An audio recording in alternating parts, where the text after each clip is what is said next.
Alright, let's get this party started. Link. Check everything. Audio. That is coming from the wrong spot.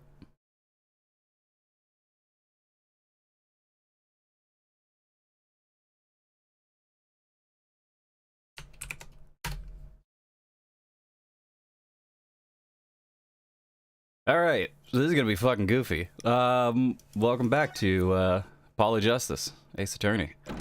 I'm excited. We're on the very last bit of Polyjustice. What is in store? Probably some goofy bullshit. But let's go. Let's figure it out.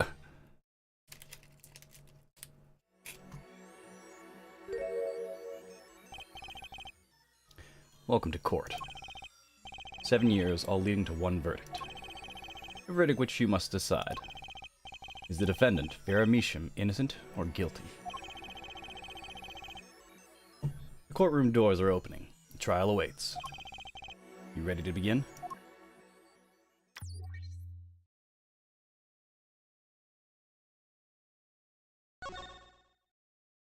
Yeah, ready as I'm gonna be. Let's rock and roll. Something inside me. Rising, surfacing.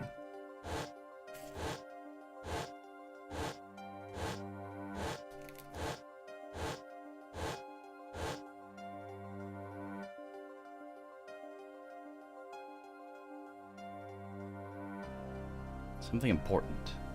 Lost long ago. Close now. So close.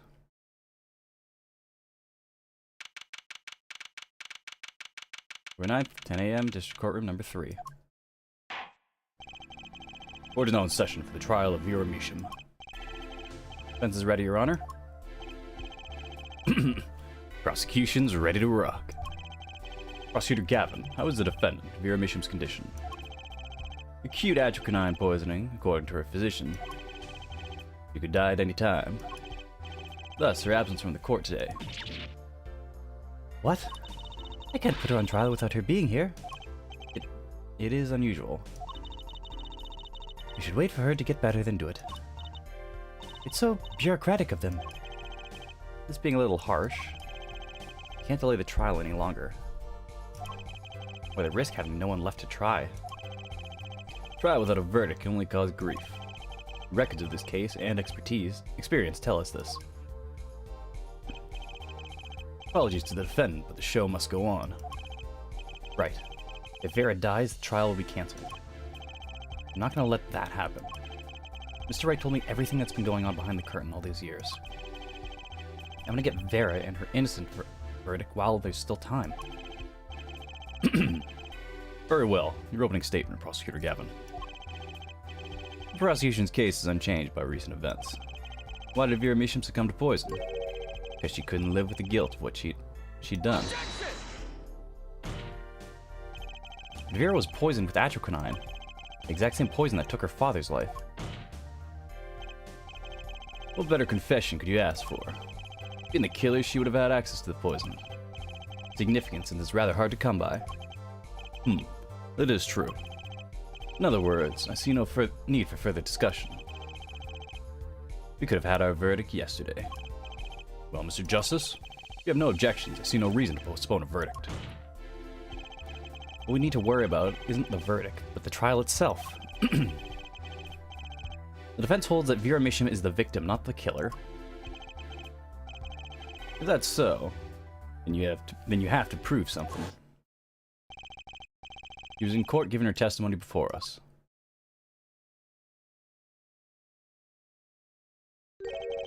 How do you propose her killer poisoned her? Oh, and incidentally, it would be very nice if you told us who her mystery killer was.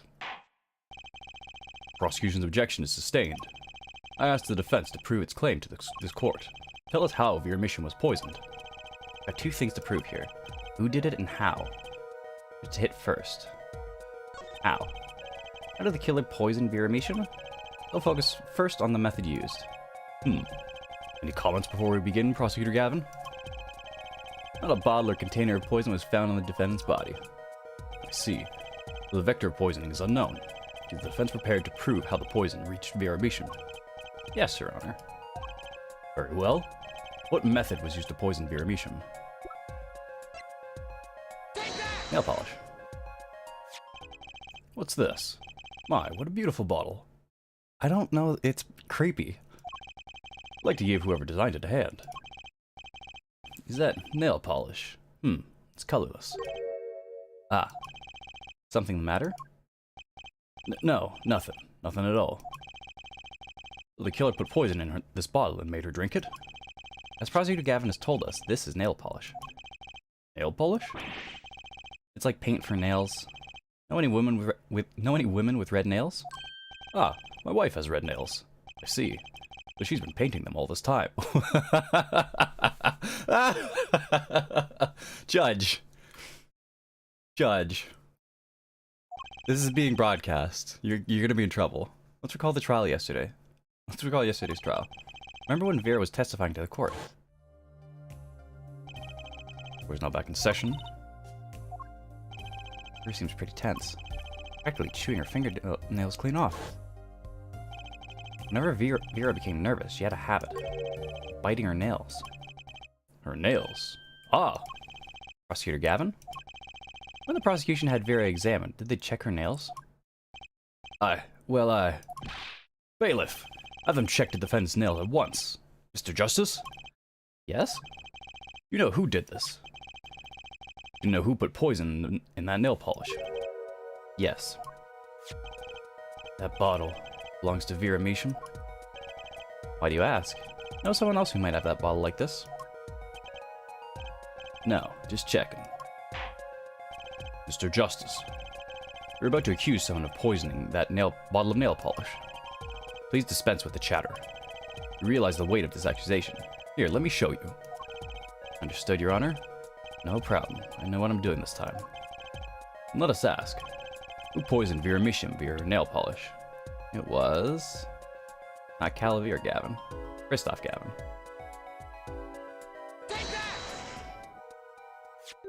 What? What's this? Christoph Gavin? Objection! What's your game? My bro, there's no way he'd do a thing like that. You should know that better than anyone else. Indeed. He is behind bars. I know.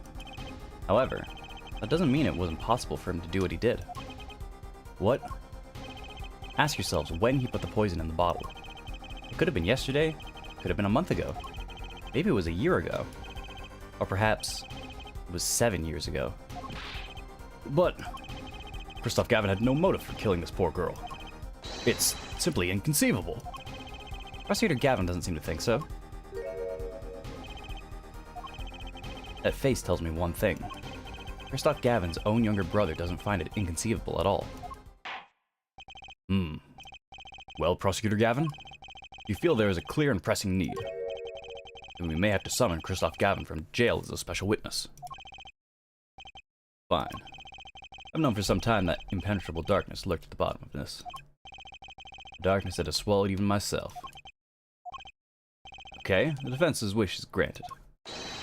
Let prisoner Christoph Gavin take the stand.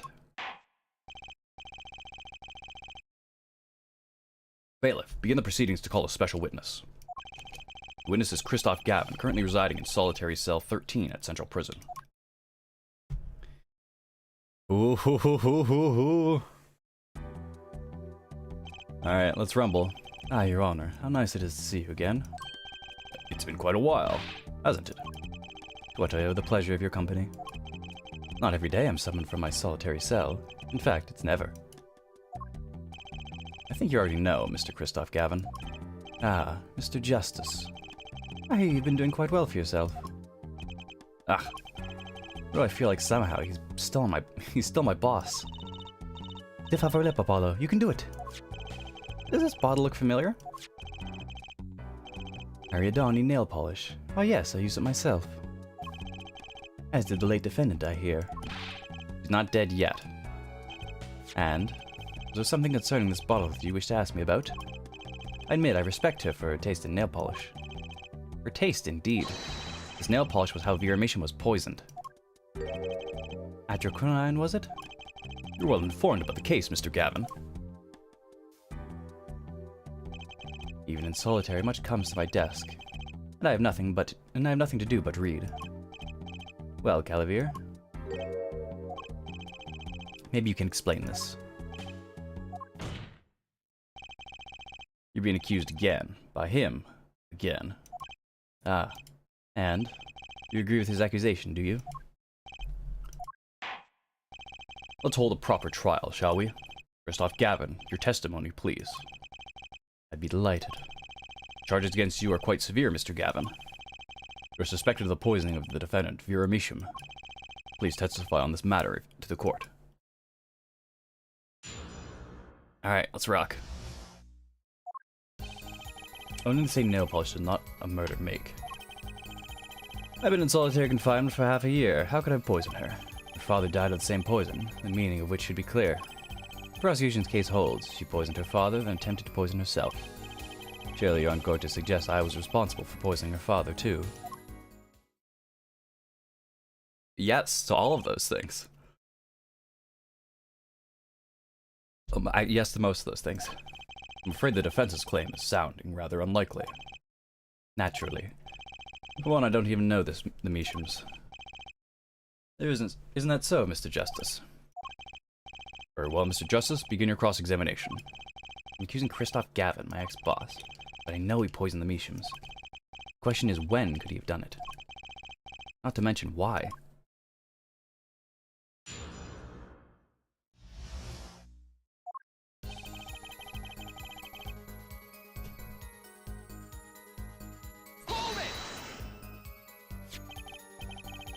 Tell me, is this nail polish expensive? Ariadone is a nail polish of the highest order. Not only is it fabulously expensive, but it is made in extremely limited quantities. And you and Vera just happen to both use it. That can't be a coincidence. Objection! I guess it's not a coincidence. Huh? It's simple. Ariadone is the best nail polish one could buy, correct? Then if one wanted the best nail polish, one would buy it. That makes sense. Well, it's a bit like my feelings toward my brand name gavel here. And my silk top hat. Are we done showing off our refined tastes? Please continue with your tasteful testimony.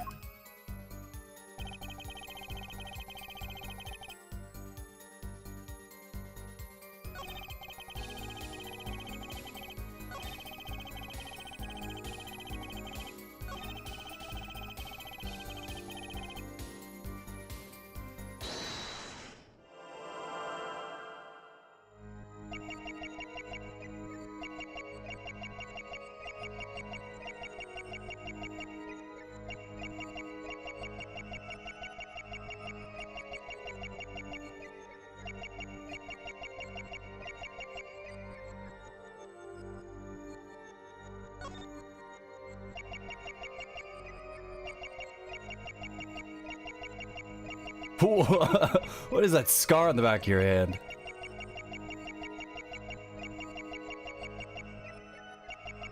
Whoa! Whoa! What was that? Whoa! What?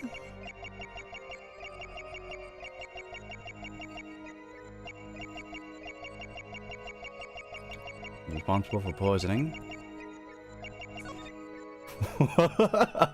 Whoa! That's fucking nutty!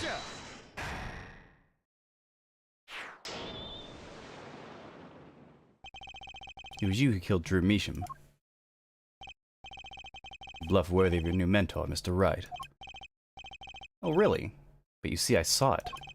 Right when you said her father, too. Your hand tensed unnaturally. Like a little devil appeared to give me the news. That's fucking... yeah. And, let's assume for the sake of argument, that you saw me being tense. What does that mean? Are all tense witnesses guilty? And tell me, was Drew Measham fond of nail polish too? Sorry, but there's more than one way to poison a man. You don't need nail polish to get to someone's mouth. then I must be very talented indeed. You see, Drew Measham was killed on October 6th, while I was already in my solitary confinement cell at Central Prison. If that's not an alibi, then I don't know what is. But you found a way all the same. And found it too. And I found it too. This is how you poisoned Drew Measham. Was... stamp.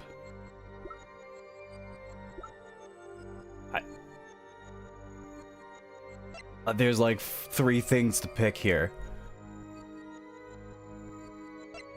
Tiny frame, commemorative stamp, or letter from Measham.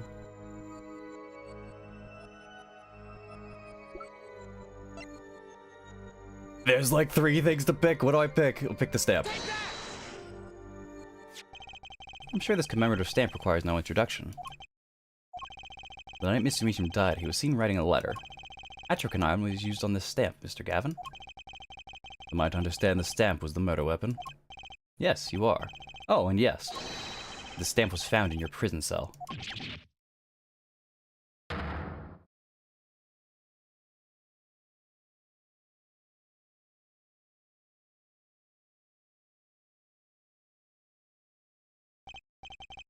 That is all, Your Honor. Order, order, order! The poison on the back of that stamp. After Drew Measham was killed, someone paid a visit to his witness cell. Phoenix Wright. Daddy? That's when he found the stamp. You made Drew Measham write you a letter. That's how you killed him. What? My. You've upset my poor brother to the point of uselessness. Allow me to clarify this matter, Mr. Justice. All you need to do is recall witness Spark Brushell's testimony. Oh, well, thing is, see, I didn't put a letter in that envelope. Mr. Measham sat there searching his desk drawer for something. Desk drawer? That's a stamp. So-called postage stamp. End quote. He was looking for a stamp. Ergo, he had no intention of using this stamp. What are you getting at? What I'm arriving at is that this commemorative stamp was in a frame. It was mere coincidence that he used it that night. That wouldn't seem to be the case. Or perhaps you mean to suggest that I can somehow manipulate coincidence. He does have a point. How would this witness know the victim was going to use that stamp? Without that, he couldn't have planned the murder. What? Really, Cavalier? You should be seeing through these weak-spined bluffs by now. He's right, though. How could anyone have known Mr. Measham would use that stamp that night? Least of all, Christoph Gavin locked away in his cell. Well, seeing that the defense has run out of things to say. You assume he had something to say in the first place. I believe the defense's bluff has been called. The defense's bluff? I'm not sure I agree with you there, Christoph. Cavalier. Honestly, I wanted to believe you, but the defense wasn't trying to get away with a bluff. You were, Christoph. What are you saying? Prosecutor Gavin? Air forehead. What was your accusation again? Huh?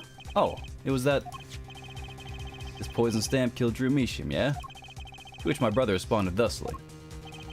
There's no way to know when Measham would use that stamp. Yes, that's right, which is why it couldn't have been planned.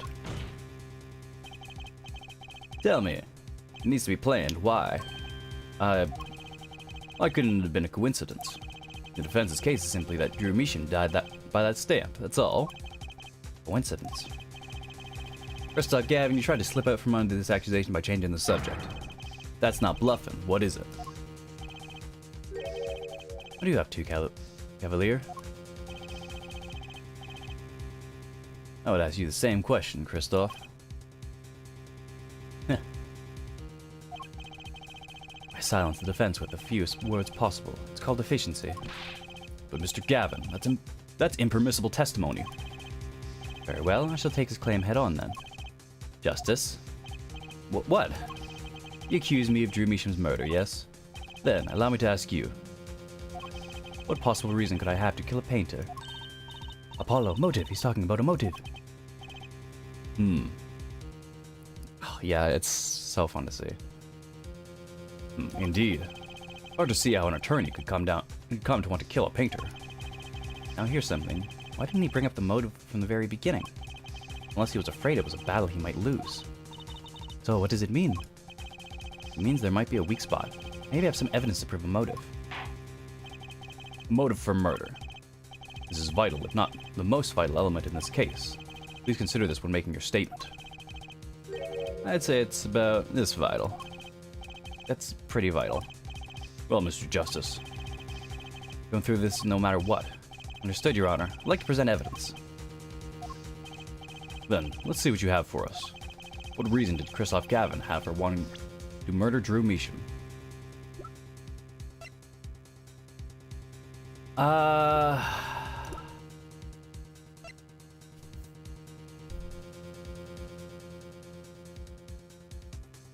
want to say this one with a red envelope. Because we learned a lot of shit. I'm inclined to say the notebook page.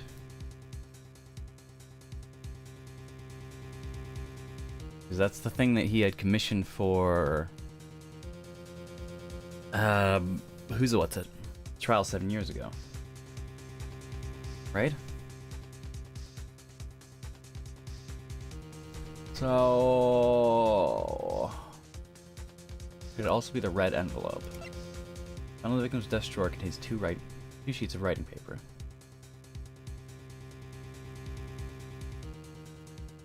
Oh, fuck.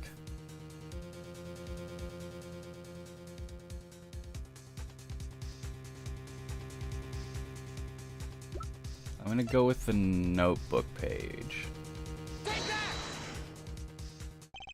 First off, Gavin's motive becomes clear when we consider why the stamp came to Drew Measham's studio in the first place. And why was that? Forgery, Your Honor. Go back 7 years. Drew Measham accepts his first job creating forged evidence. I've seen that before. Page from a diary, wasn't it? Magnifi Grimurius diary. Ah, when attorney Phoenix Wright lost his badge, yes. This was the evidence he presented to his loss. His evidence is a fake, yes? Did Mr. Wright request the forgery be made? That was never proven. Objection! The defense attorney on that case was Phoenix Wright. Who other than him, drunk with the prospect of victory, could have done it? And why would they? Just out of curiosity, do you remember this letter?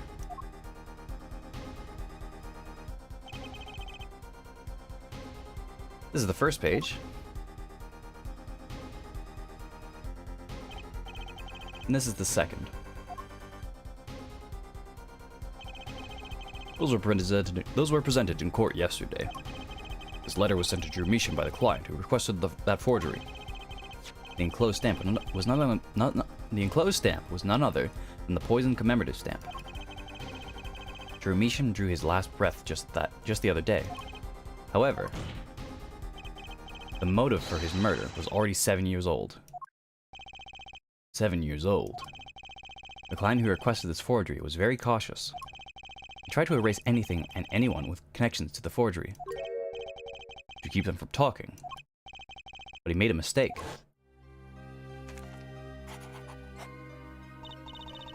The stamp was a picture of my favorite magician, so I kept it. Father took me when I was very young. It was a great magic show. I loved it so much. The killer's time bomb was delayed. The poison stamp was sealed within a glass frame, where it sat for 7 whole years.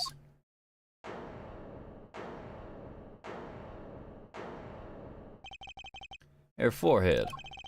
You understand what you're telling us. The one who schemed up the forged diary page was the one who poisoned the stamp. And it was Phoenix Wright who presented the forged evidence 7 years ago. Adding the two statements together, the one who schemed to kill Drew Measham was none other than Phoenix Wright. Objection! Sorry, but that's not how this is going to go down. Oh? Then how will it go down? I checked through the records on that case. when I found this. 7 years ago, just before the trial began. Oh, old boy. Here. What's this? I don't know. I just got it over there in the hall. They told me to give it to the old boy in the blue suit with the spiky hair. One more thing. I'm sorry to have sprung this on you so suddenly. I received the files from your previous attorney only yesterday. I understand I'm asking the impossible of you. Yes, well, you haven't really told me what's happened yet. All we did was play cards. And that was enough. Phoenix Wright was put under the case the day before the trial started. He didn't have time to request a forgery. The day before? Now, here's a question. Just who is Shady Enigmar's previous defense attorney? No, this can't all be. But it is all true. There was another man, a defense attorney with a badge on his collar. It was you, Christoph Gavin. Order, order, order! What is the meaning of this? Witness, defendant, former lawyer. Let me begin by denying this. It's easy enough to look up, Mr. Gavin, and impossible to prove if you can't. Attorneys are registered with the court the day before the trial begins. In other words, no record remains in this court. How exactly do you intend to prove Phoenix Wright's claim? That would be difficult. I'm afraid this line of inquiry won't yield. Air forehead. Are you sure you don't have evidence? What's wrong with Prosecutor Gavin? He looks clammy. Evidence. Evidence that shows this man, Christoph Gavin, requested the forgery 7 years ago. Calavier? Just prove it. Clear up these doubts now, or I swear I'm off this case. Must have thought of some evidence. Some evidence, Apollo. Prosecutor Gavin looks like he's in physical pain. That darkness. You have to pull that darkness out of him. And proof is the only way I can. What proves Christoph Gavin's link to Drew Measham? Well, Mr. Justice, you claim Christoph Gavin requested a forgery of Drew Measham 7 years ago. Prove it. It can be proven. Simply ridiculous. Why even discuss it? This evidence does not. Are you telling the truth, Apollo Justice? I am. Then, I say we give him the benefit of the doubt. Very well, but still, if you're wrong about this, be prepared for a penalty. Your Honor, you do the defense attorney injustice. Mr. Justice is clearly passionate about his claim. Should the penalty not match his passion? Fucking, I haven't given a penalty like that in a long time. Well, Mr. Justice. Fine, Your Honor. All I have to do is prove any kind of link. Something that ties Christoph Gavin to Drew Measham. And I have something that clearly does the job. Very well, Mr. Justice. Present your evidence. Show us the link between our witness and Drew Measham. The letter. Letter posted by Drew Measham just before dying. Poison traces found on the stamp. It's addressed to Christoph Gavin.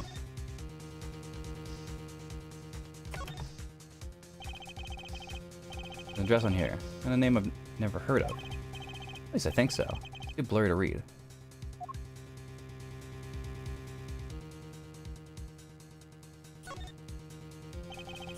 The stamp. One of the Grammaries, isn't it? Why did Mr. Wright give me this letter right before the trial? What did it mean?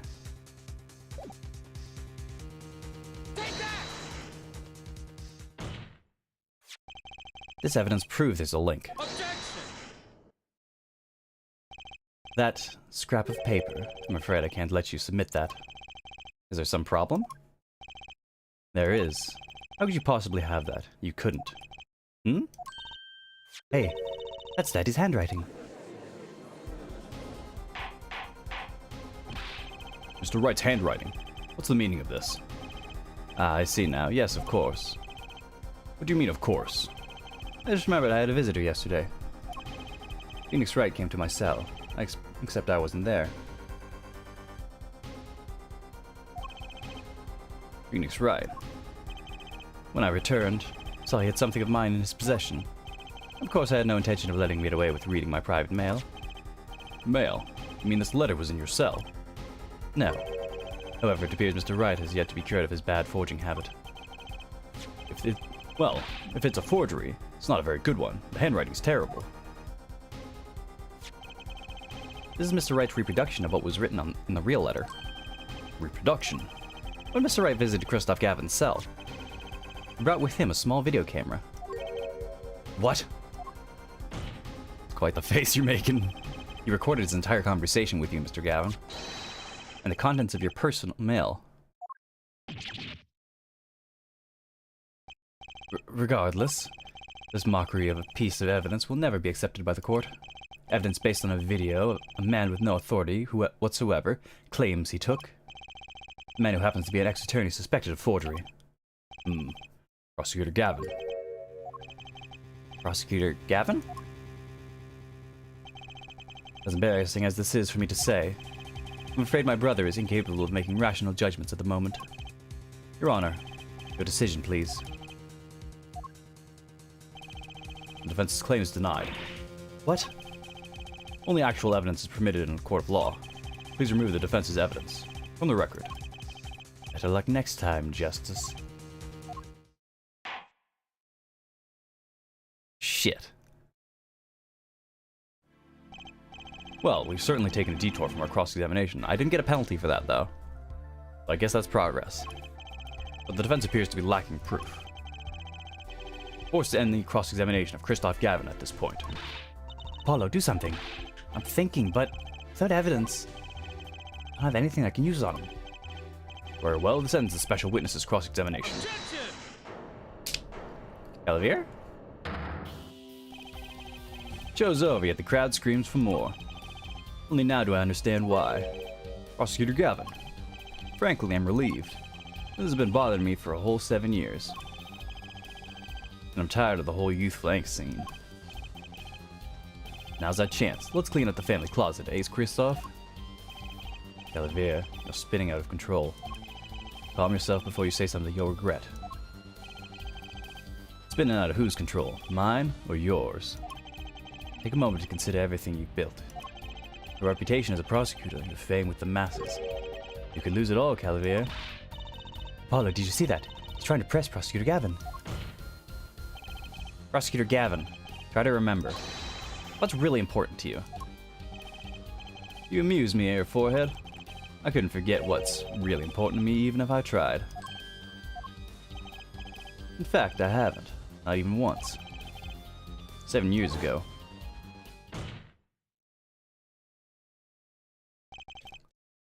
Finally. You just couldn't resist, could you? You're right. Alright, question. Put the current cross-examination on hold. Okay, yeah, calling Dream Isham. Name and occupation for the record.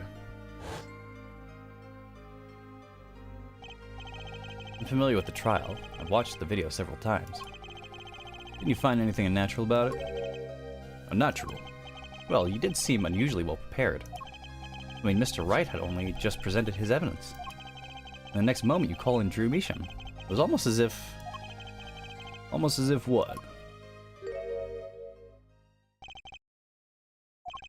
Funny. It didn't even occur to me to wonder. But now that I do, I see there's only one possible explanation.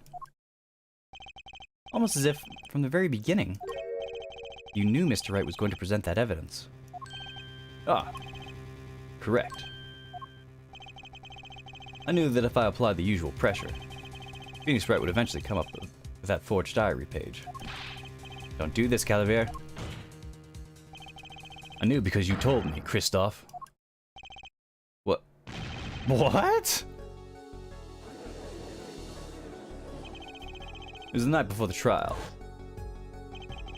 Calavier. Christoph. Quite odd seeing you at the prosecutor's office the day before the trial. Ah. I won't be appearing in the trial, actually. Huh? Why not? I won't be facing off with you on your first trial, apparently. But in exchange, I brought information. Information? The attorney who will be there in my place tomorrow is not to be trusted. Don't even give him the benefit of your respect. Listen, I want you to call in a special witness. Then, I wondered about it at the time. How did Kristoff know so much?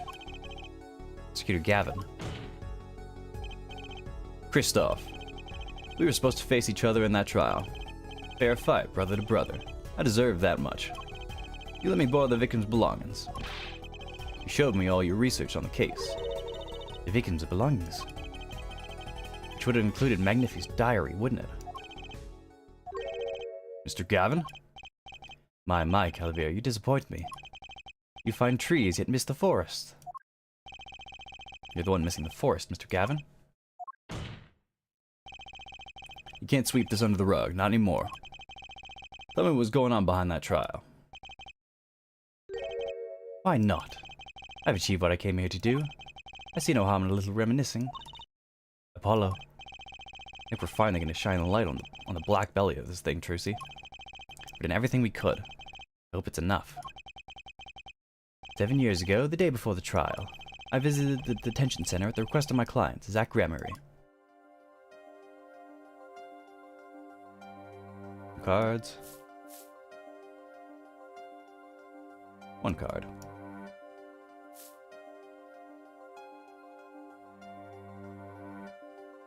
Showdown time.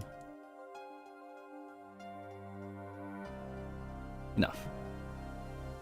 You lose, Gavin. Thanks for the work. Now go.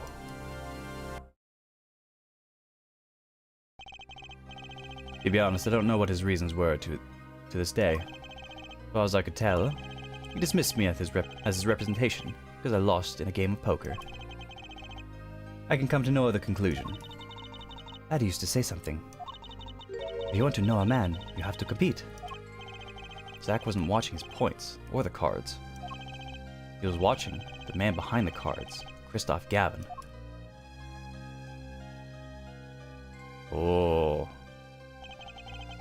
Couldn't believe it. Phoenix Wright? A second-rate attorney who relies on luck and bluffs.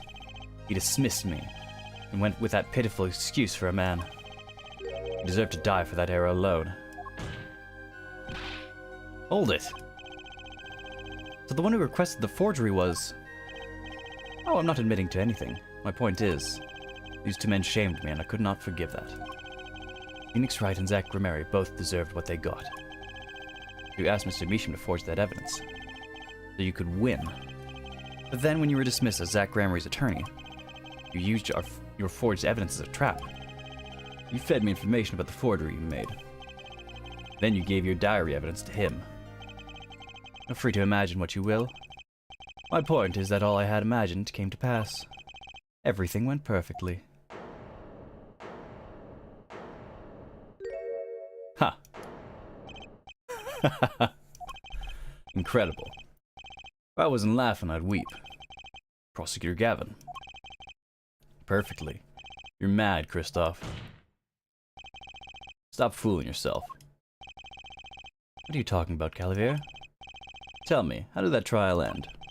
Cancelled, when the defendant vanished. Ah, I get it. So, Kristoff, you've been living in fear for 7 years. What? You were afraid of your forgery would be revealed, and your reputation trashed. You couldn't leave things to chance, so you watched everyone involved with the case for 7 years. You know, I always felt like he always felt like he was being watched. That's what he said, every day for 7 years. I felt it too. Journalists sure he's being watched, end quote. Don't you wonder why Zach Gramery got rubbed out after 7 years? Right after coming into contact with me. Wait just a minute. Zach Gramery was seen by this reporter. How is that possible? Was he alive after being gone for 7 years? Finally, I knew this moment was coming. I just didn't think we'd get here so fast. Zach Gramery, gone missing for 7 years. Trucy's father. What's wrong, Apollo? Go get him. Right, leave it to me. Allow me to refresh the court's memory. 6 months ago, Kristoff Gavin was charged with murdering a mysterious traveler. I remember him quite well. Shady Smith, was it? Poisoned in a Chinese restaurant. Tragic. The details don't really matter right now. That is completely wrong. He was struck in the head at a Borscht Bowl club. At a Borscht Bowl place. What matters is that that traveler was Zach Gramery.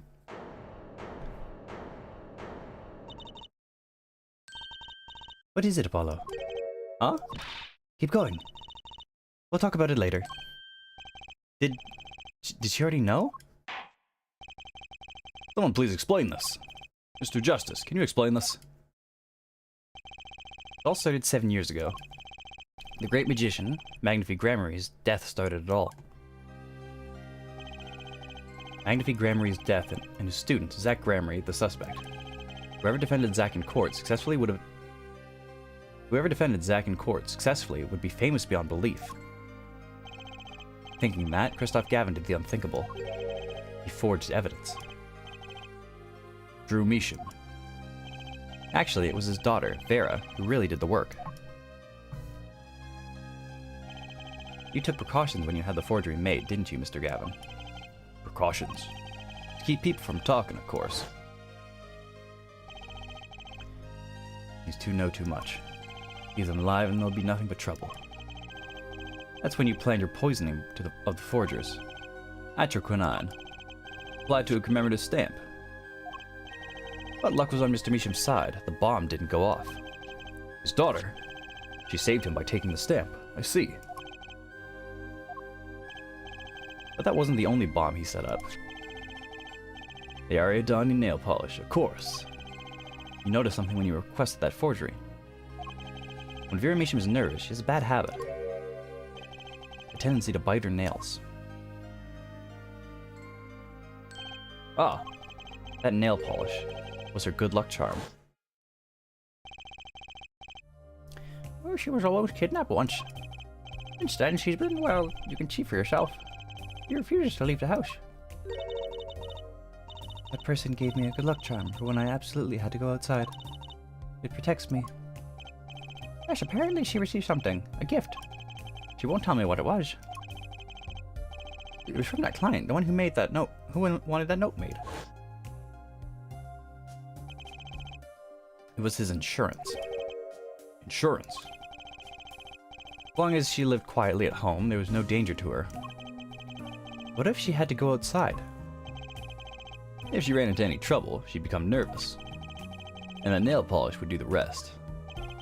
His time bomb sat there for 7 years. And then, they went off almost simultaneously.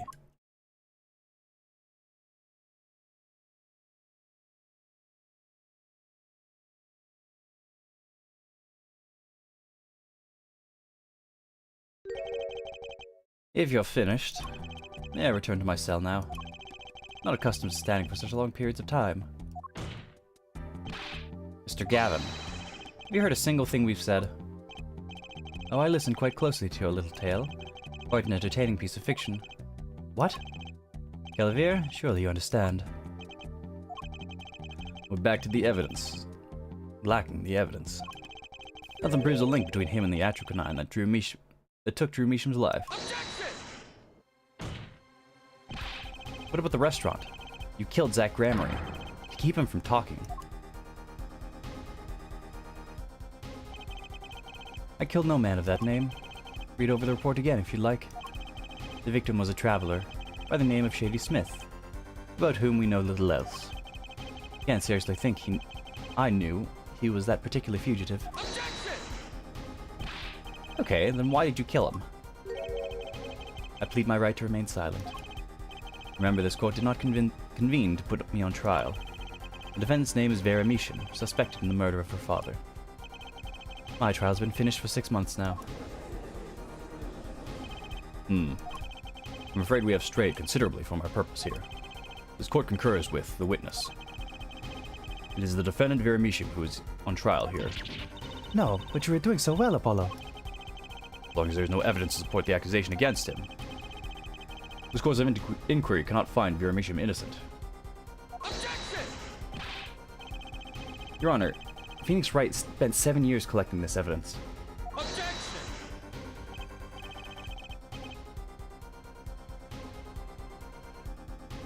You still don't get it, do you? Let's assume that there was poison in the nail polish. Who then was responsible for causing Vera Misham to bite her nails? What? It wasn't me, I know that much. The ones who brought the poison to her lips was you. What?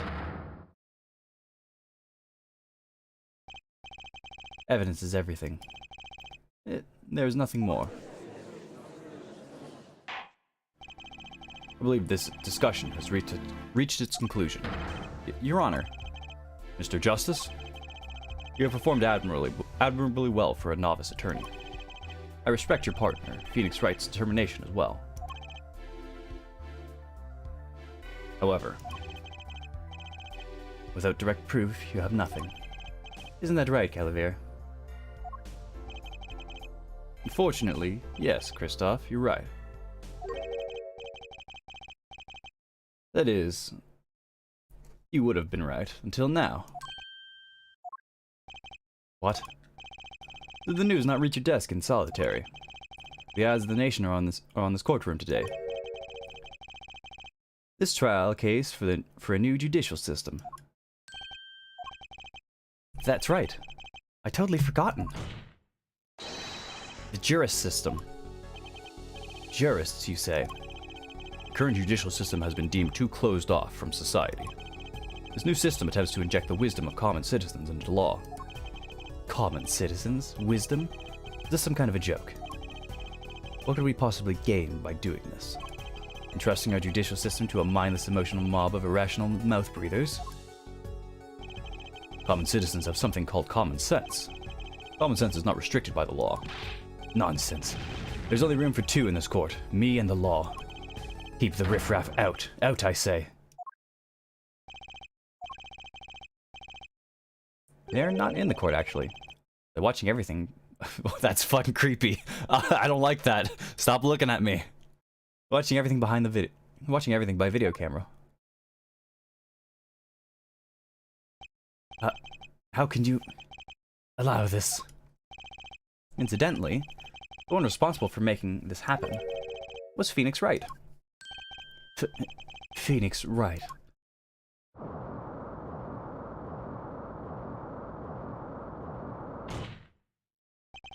So, everything was leading to this, of course. Right. Right. Right. Right! Oh my god, he's going Super Saiyan! Whoa!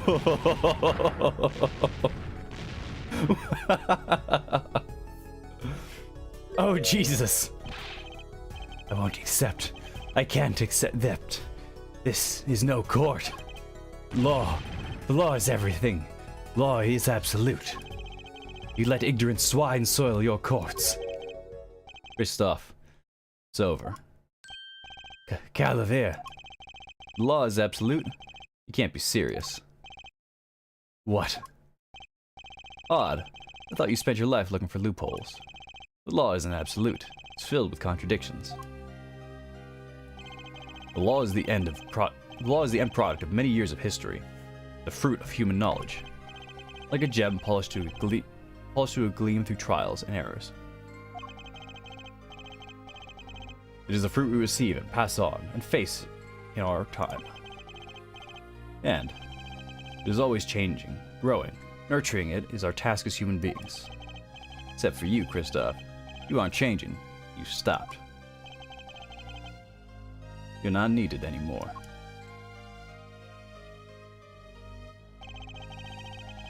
Couldn't think of anything to say. Maybe because I still haven't seen enough. Someday I'll know what law is. And I'll fight to change it if I have to.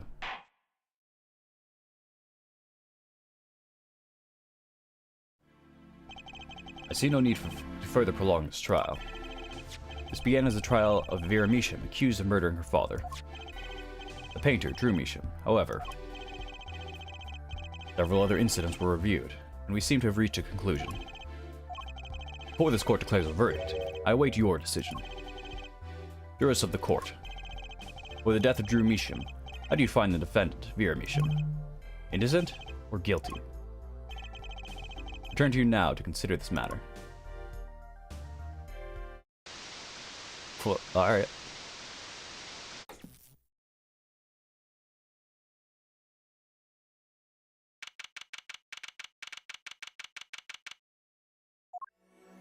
Juris Chambers.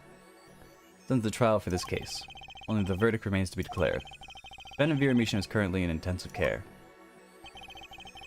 If a decision cannot be reached today, it may never be reached. Factors involved are simple. Did the defendant poison her father that night? If so, she is guilty. Was there another reason for Mr. Misham's death? Did another person poison him? If so, she is innocent. A panel has been provided for each of you to input your decisions. That is all. Please wait.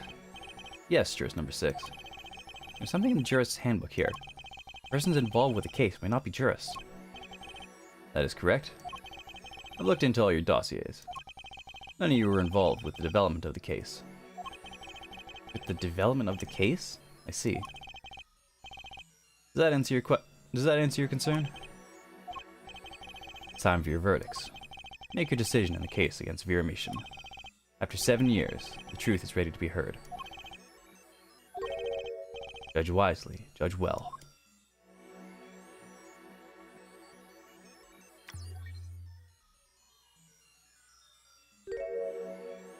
What? Oh. What? Lamar? What?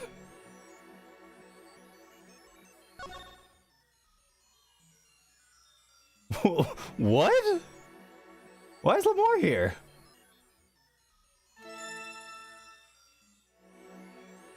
Whoa, whoa!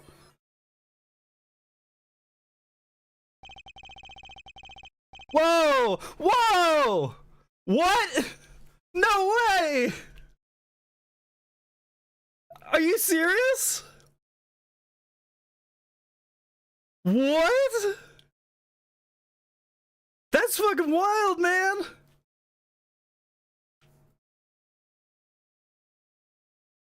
What does that mean? Really? What? Whoa. No way! Lamar is Apollo's mom? Lamar is Trucy's mom? Holy shit! She's Thalassa? How the fuck did she end up in Porginia? What? That's wild. Alright. Cool, I guess. I don't know how to deal with this knowledge. Should have known the hair flick. Fucking hell. The verdict was reached on October 9th. First victim under the Juris system. Innocent by unanimous decision. The record will show that when the verdict was announced, special witness Christoph Gavin laughed. A laugh louder than any heard before, or since. A laugh that echoed in the halls of justice, lingering for what seemed like hours.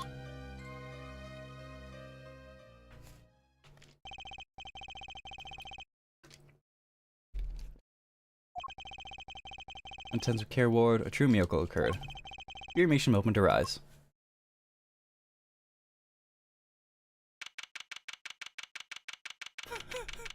Why do you keep sending people to Hickford? To Hickfield? It's... what a terrible place to be. Vera, I'm so glad Don't cry, Apollo. I'm happy too, and proud. You did well, Apollo. When I thought about what if Vera...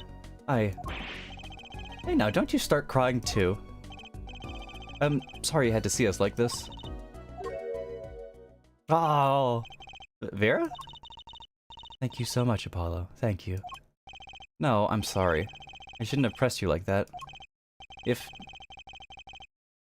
I hadn't, you never would have bitten your nails.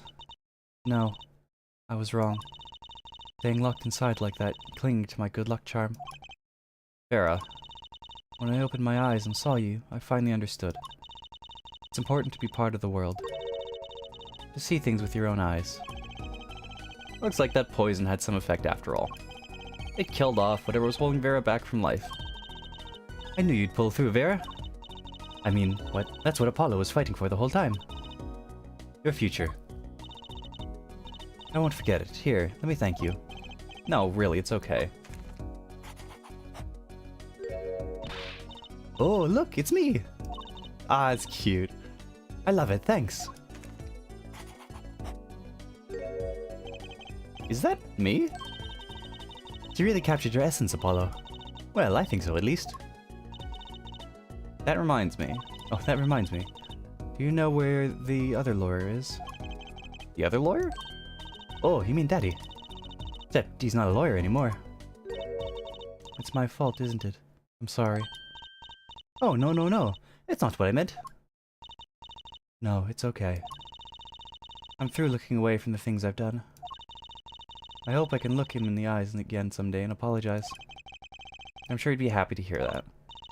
He brought all of these things for me when he came to visit earlier. You mean that stack of videos? Mr. Wright finished watching them all? You know, I knew my real daddy was alive. Huh? I was there 7 years ago, remember? I was the one who helped him vanish from the courtroom. You did what? How? I'm not telling. He promised me that day he went away. We may not meet again for some time, Trucy. But know this. I will be watching, and one day I shall return. We're the next Grammary, after all. Oh, Trucy. In the end, he couldn't keep that promise, could he? It's okay, Phoenix is my daddy now, even if he can't really play the piano. That he can't. Oh, I've got you too. Even if your voice is kinda loud sometimes. Glad I made your list. Hey, come to think of it. Where is Daddy? The one who can't play. You know Apollo? I think he said he had to meet someone. I wonder. Maybe it's a new mommy. Huh. Oh, Trucy. Yes, Vera? I was wondering, could you show him to me one more time? Sir Hat, was it? Oh, he's not been knighted yet. Here goes. Do us an impersonation, Mr. Hat. Objection. Ahem. Not loud enough. I like Miss Magic Underwear better anyways. That's Magic Panties, Apollo.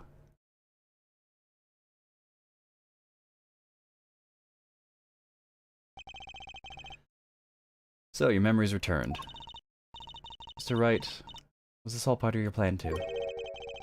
I don't know what you're talking about. When I lost my memory, I was reborn as Lamar. But you knew my true identity, did you not? That is why you chose me as one of your jurists. Now you're thinking too much. Besides, there's no guarantee that regaining your memory would make you happy. Of course it is a happy thing. For so long I thought I was alone. But now I know I have children. 2 dear children. I'm so proud of them. This too, I think, is thanks to you. Are you gonna tell them? They do not know? Nope. They don't know their mother. They don't even know their siblings. I will go to them when the time is right. Until then, Don't worry, I'll take care of them for you. They're very important to me too. A little annoying at times, but still. I have to keep an eye on her at least. I'm the only one who knows how she really feels on the inside.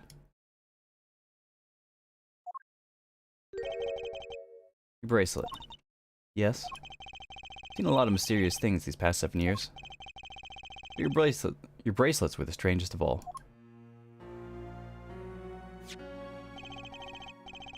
I remember meeting him, half a year ago now, in Christoph Gavin's office.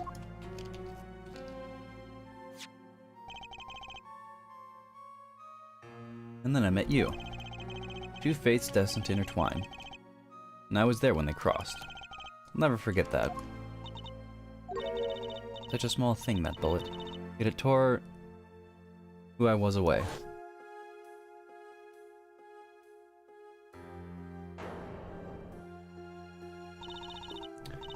10 years ago during a simple rehearsal. It was a miracle no one died, but I didn't survive the incident. That is why I left the troupe, my family. Now my memory has returned. I am myself once more. The first time, I am glad to be alive, Mr. Wright. Speaking of miracles, Vera Meacham regained consciousness this morning. I can only hope she's as glad as you are. It is a strange thing, fate. Sometimes a life is taken, sometimes a life is spared. You know what I've been thinking? People don't die that easily, really. As long as they've got something worth living for.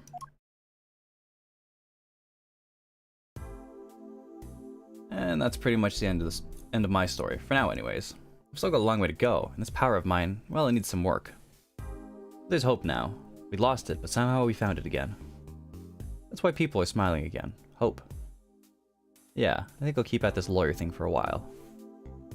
Oops, training time. Gotta go. Cords of steel, here come justice. Objection! Hey! That's Apollo Justice! I'm glad you're staying with the agency, Apollo. It's like I found my long-lost big little brother. Oh, and don't worry about Troop Gramiri.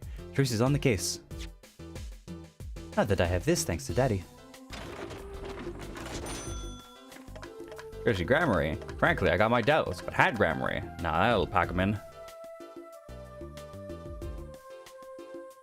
Oh.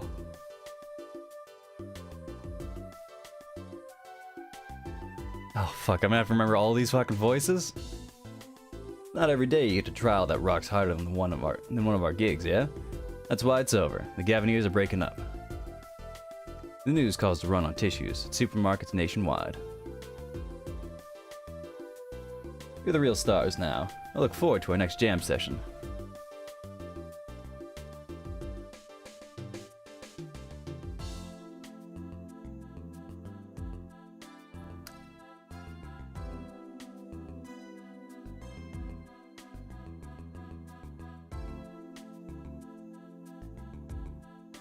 Well, it's finally over.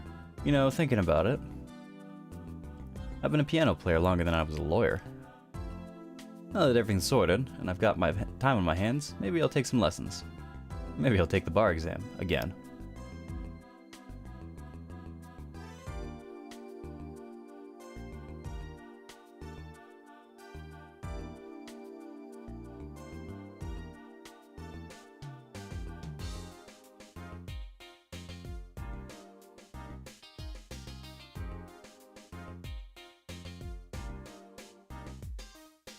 Ah, Emma.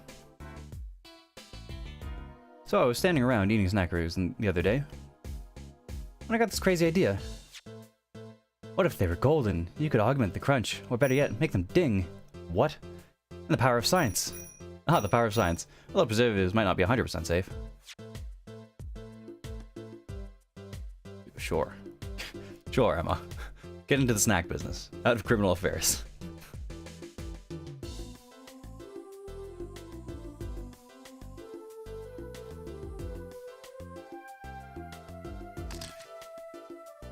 An unlikely event you are wanting restaurant feast, come to Borscht Bowl Club. The only thing colder than restaurant is borscht. Ah, but if greater challenge is being required. Then come to the hideout. You know who to ask for.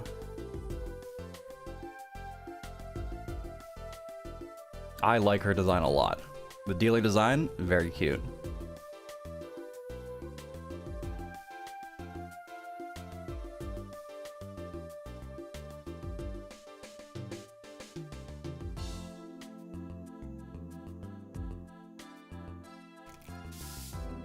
Fuck. So Kitaki Pastries is getting back into Eastern roots, spreading the culture and all. Yo, boss, culture time. This is how we ride root, capiche? We're still have a gift back to the people. Yo, boss, PR time.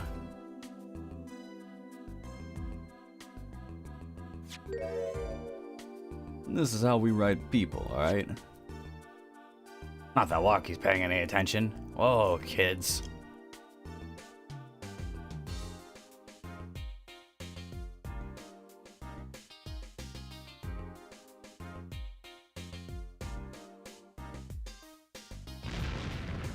Besides, Chinese characters on cakes is a fly idea like 3,000 years ago. Believe that. Man, you want to make it today, you gotta keep it real, you know what I'm saying? Yo, that's why I made the OG cracker for real. I know you don't like no crackers, G. What you want me to call it, an OG muffin? What? Alright, whatever, Walkie.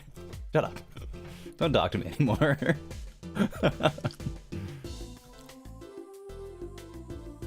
I don't know where all this talk about food is coming from. You guys made us only one food, and that's noodles. Noodles forever. I got a new one too, see? This time I put a big chunk of salt in the bowl. Why pretend all these noodles is about the salt? Salt forever.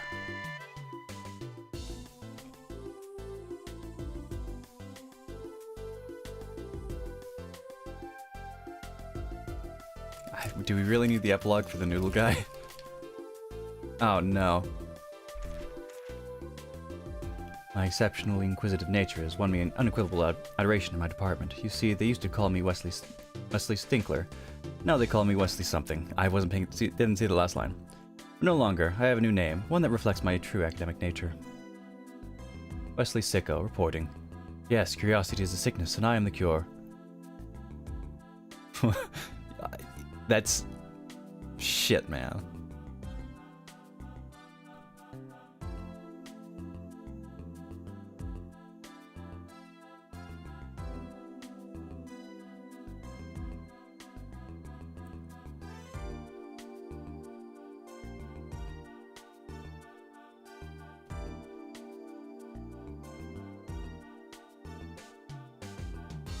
I don't know how to thank you for all you've done.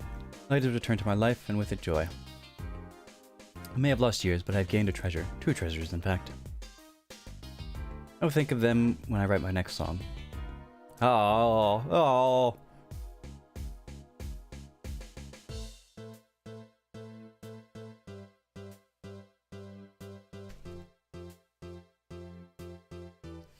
Brussel. Russell here, back on the beat with another interview. Eh? How do I feel about how things turned out?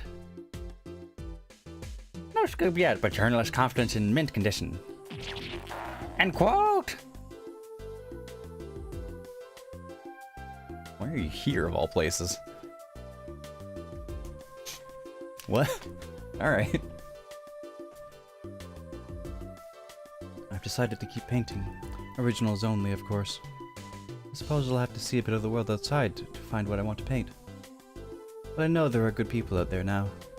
I've met them. The door is open. The world is waiting, thank you. Oh.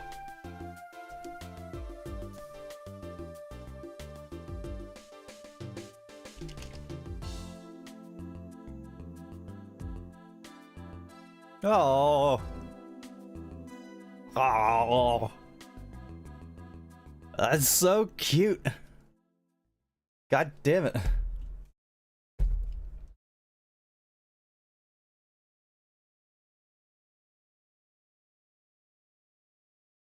Hey. Congrats, you unlocked a special bonus in the music and background settings. Follow Justice is turning commemorative.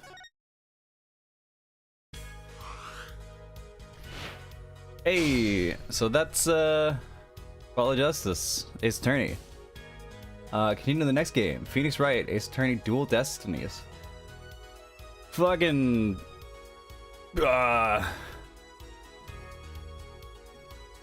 yeah, it's 7 o'clock. Still got tons of time. We can keep going.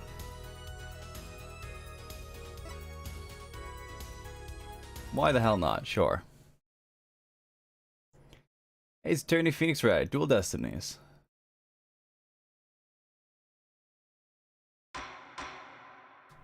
Oh, anime! Look, it's anime!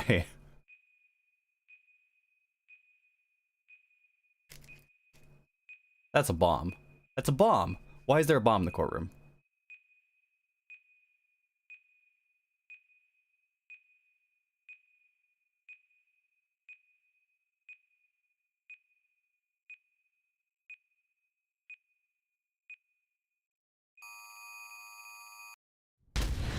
Whoa! Whoa!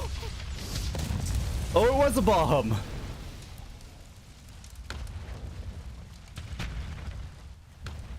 Oh my god!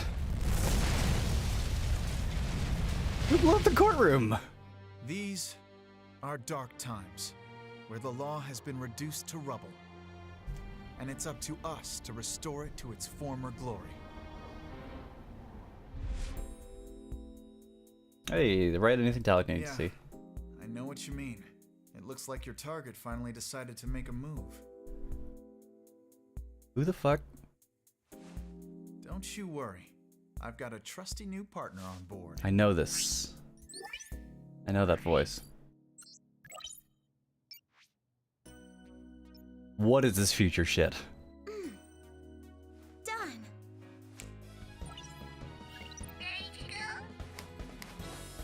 You bet. Let's do this. You're cute. I like you. She's been with us for half a year, though I can hardly believe it. Persona voice actor. Probably, yeah. Anyway, her power will be our greatest weapon.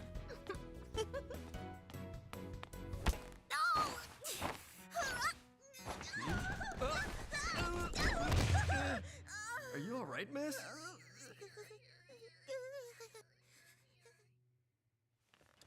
Yeah, it's for this very reason I returned. Time to bring it to an end. Oh, nigga's back in law. Really? Oh, grown up Trucy in the locket now.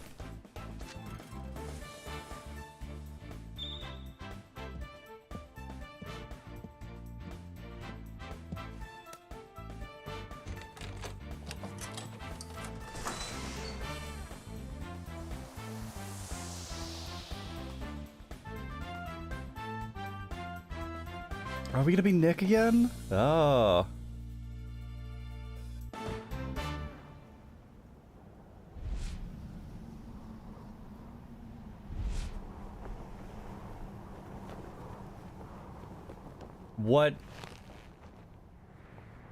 What is this goofy outfit, Apollo?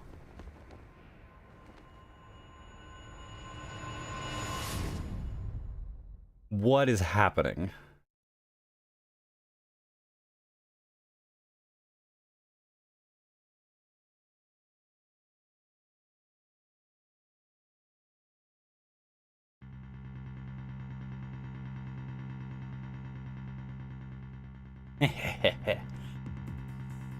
The best thing about bombs is when they erase and destroy. Without discretion. I knew it sounded familiar. Nick's voice actor right then, Sam Riegel. All I have to do is pin everything on that little girl.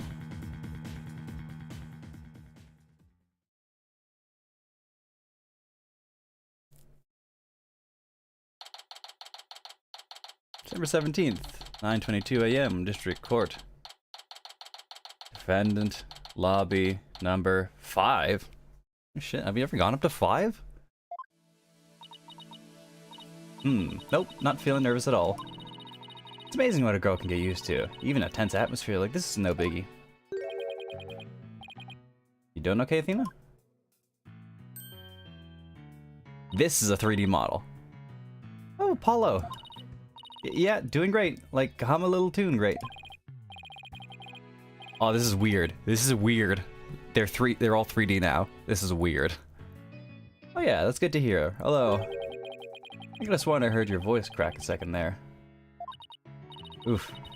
That transparent, huh? Cracking? No, my voice isn't cracking. Here's a steal here, I tell you. This is Apollo Justice. He's a fellow lawyer at the office I work for. Apollo is the lead for the defense on this case. I'm gonna be there at the bench with him, doing what I can do to help out. I'll do whatever it takes to defend Junie. Speaking of steel, how are you holding up? The explosion really did a number on you. Oh, those are actual bandages. Okay. It's not just him being a fucking Junie. I'm just happy that you're okay, Athena. Although, I can't pretend I have no connection to this case. That's why I'm gonna see to it that Juniper's name is cleared. I'm sure you feel much the same way.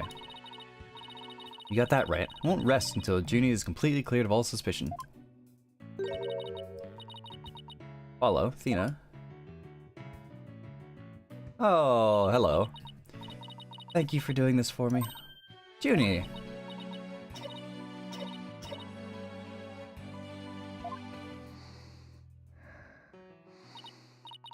Hey, are you okay?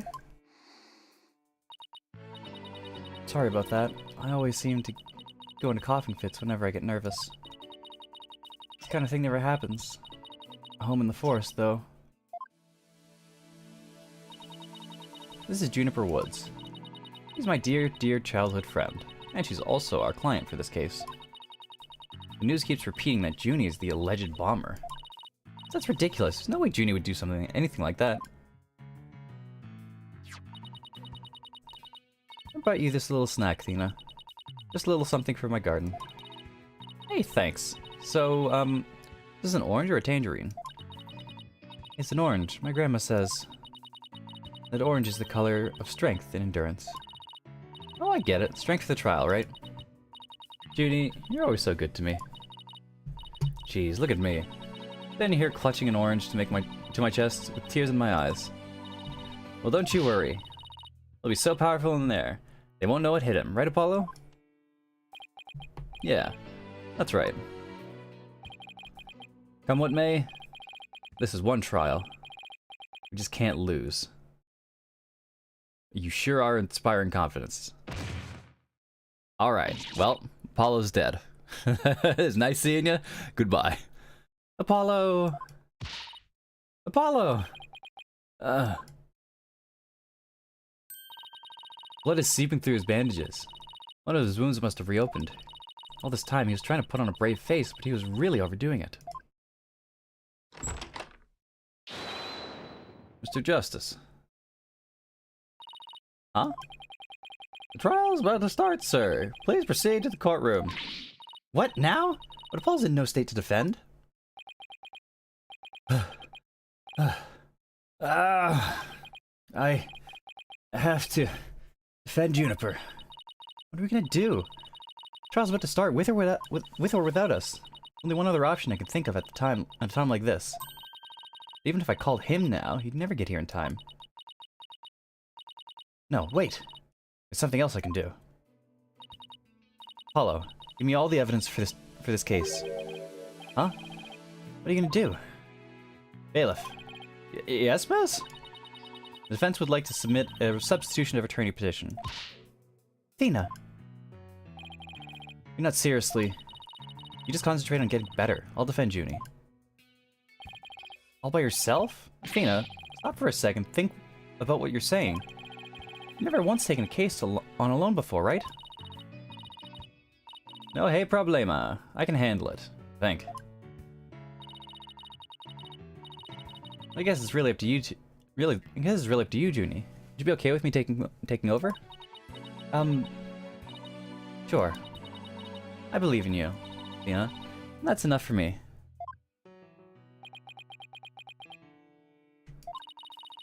You're worried for me, aren't you? To be honest, I'm pretty nervous too. I think my heart might just burst out of my chest. But you're in no shape to stand at the bench now, so you just have to leave it to me.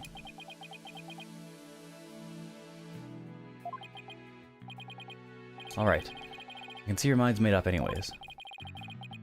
I hate it that I can't be there. But I know you'll give me your utmost. I know you'll give your utmost to defend Juniper. You bet I will. Rest assured of that.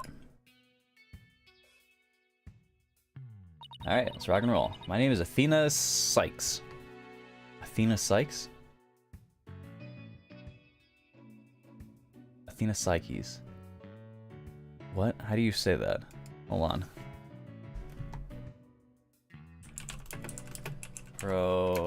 Pronounce. K-E-S.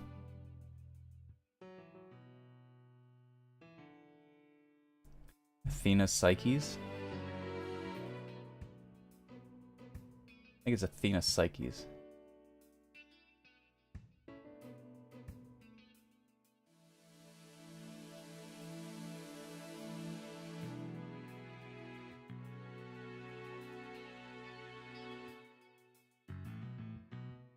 Athena Sykes. Whatever. C.I. Keys? It's very Greek. C.I. Keys. Athena Psyches. I'm still just a newbie, but I'm a lawyer. This is only the second time I've taken the lead in this defense case. In a defense case. It'll be the first time I stand up there alone, though. But I have to do this. I'm definitely not about to let anything bad happen to Junie.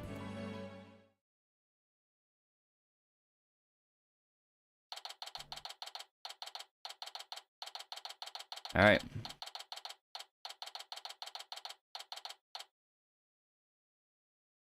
November 17th.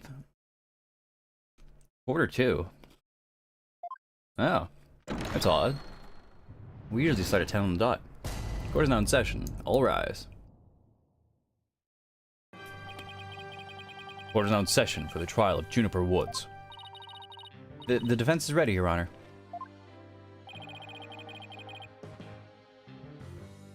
The prosecution's ready, Your Honor. Uh-huh. And what is the meaning of this? I was under the impression Mr. Red Monkey would be my opponent today. Yes, well, a substitution of attorney position was submitted just a few moments ago. Due to the explosion of the courthouse yesterday, Mr. Justice is unable to continue. I see. Not at all surprised that he used that as an excuse to run away. With me as an adversary, I wouldn't want to feign illness in order to escape. What? The nerve of that guy. I'm gonna give him peace of my mind. Well, I would if I wasn't so nervous. Ah, this arrogant jerk. You arrogant jerk. No, Widget! My hearing getting worse? I could have sworn I heard the defense say something just now. No, you didn't hear anything at all. Especially not from me. Hold on. Could have sworn I also heard something. Oh, that would be my indispensable partner, Widget. He sometimes blurts out what I'm thinking. Well then. If that's the case, then it's a clear contradiction to what you just stated. Contradiction? You just said that you said nothing. Or if that device is yours, says what you were thinking. And you indeed said I was, what was it? Elegance at work? Eh? It was actually arrogant jerk. At any rate, what does it matter if it's a red monkey or a yellow monkey facing me? No fresh out of law school rookie can defend this witness. Mr. Payne, I believe that's enough. Let's get back to the case. Of course, Your Honor. I'm more than ready to show this girl why they call me the Rookie Humiliator. Is this Winston Payne? Did he get a toupee? I knew it. He really is an arrogant jerk. Arrogant jerk. Miss Psyches, if you continue to insult the prosecution, I will remove you from this court. Ah, very sorry. Just a knee-jerk reaction. Now then, Mr. Payne, your opening statement, if you please. Thank you, Your Honor. Now then, the incident occurred yesterday here at this very courthouse in courtroom number 4. At the time of the trial, for a certain bombing that was being held in courtroom number 4. Ah yes, I was presiding over that trial as well. And Mr. Justice was there as a lawyer for the defense. The bomb that was being presented as evidence suddenly went off during the trial.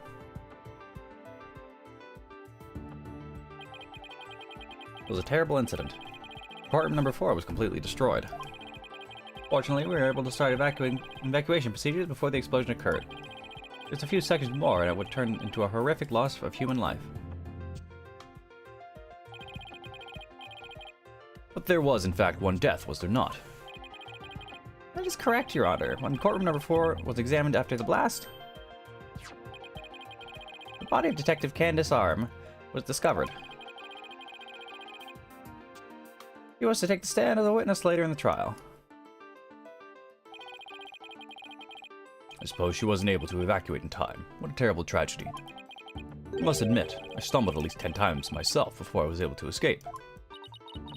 Maybe the court should see about getting you even shorter robes. The victim's body was found near the entrance of the courtroom. I suspect she stayed until the very end to help guide others out to safety. Your Honor allowed me to submit as evidence the victim's autopsy report and the details about the bomb. Arms autopsy report added to the court record. Cause of death, trauma to the back of the head caused by impact with a flat object. Time of death between 8 and 11. Stuffed animal bomb added to the court record. What? Bomb that destroyed the courtroom. It was hidden inside a stuffed animal when it was detonated. Okay. I know how this works. All evidence for the trial is filed in the court record. When I want to check something out, I just use E. Or I click it.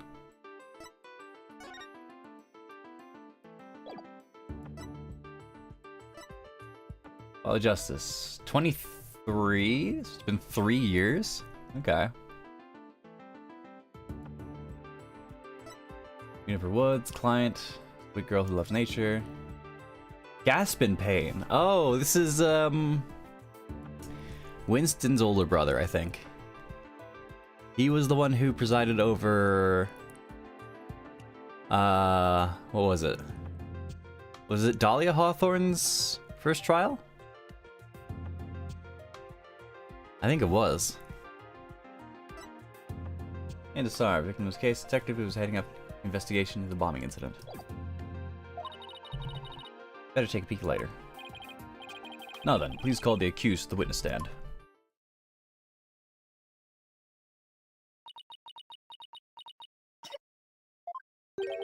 Defendant, are you feeling alright? You're looking a bit pale.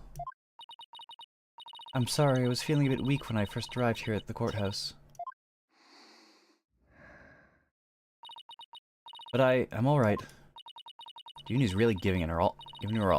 Better make sure I do the same. We can please proceed. Your name and occupation, defendant? Juniper Woods. I'm a high school student. Miss Woods, can you confirm what you were doing? Wait, can you confirm you were in the courthouse in the day in question? Yes, I came to know Apollo Justice through my friend, Athena. And so, I was there yesterday. Watched his trial and lend my support. Something's wrong. Juni's really scared. You know I'm also known as the Defendant Humiliator? Looks like I have yet another case of showing everyone how I earned that moniker. Ugh. This is arrogance know no bounds. I have to protect Junie no matter what. Hey, you arrogant Prosecutor Payne. What is it? You want me to demonstrate why I'm known as the Rookie Humiliator instead? Deep breaths, Athena. Don't let him get to you. But Prosecutor Payne, Junie's telling the truth. Mr. Justice also backed up her claim when we saw him in the defendant lobby. And Junie, he said he was glad to get the lotus root you gave him too. He was. My grandfather says lotus root is good for your eyes. He says they can even help you see into the future. They can? Well, that's a perfect present for a lawyer. And if that's true, I guess he must not have eaten them. A sweet meek girl like this, blowing up a courtroom to bits? I must say, it's very hard to believe. Objection! Now, Your Honor. Don't let her seemingly innocent appearance fool you. The defendant had a motive for committing this crime. That's not true. I don't have any kind of motive. And I didn't even know the lady who was killed. I admit the investigation didn't turn up any connection between the victim and the defendant. However, that doesn't matter. The only thing that does matter is their objective was the destruction of the courtroom number 4 itself.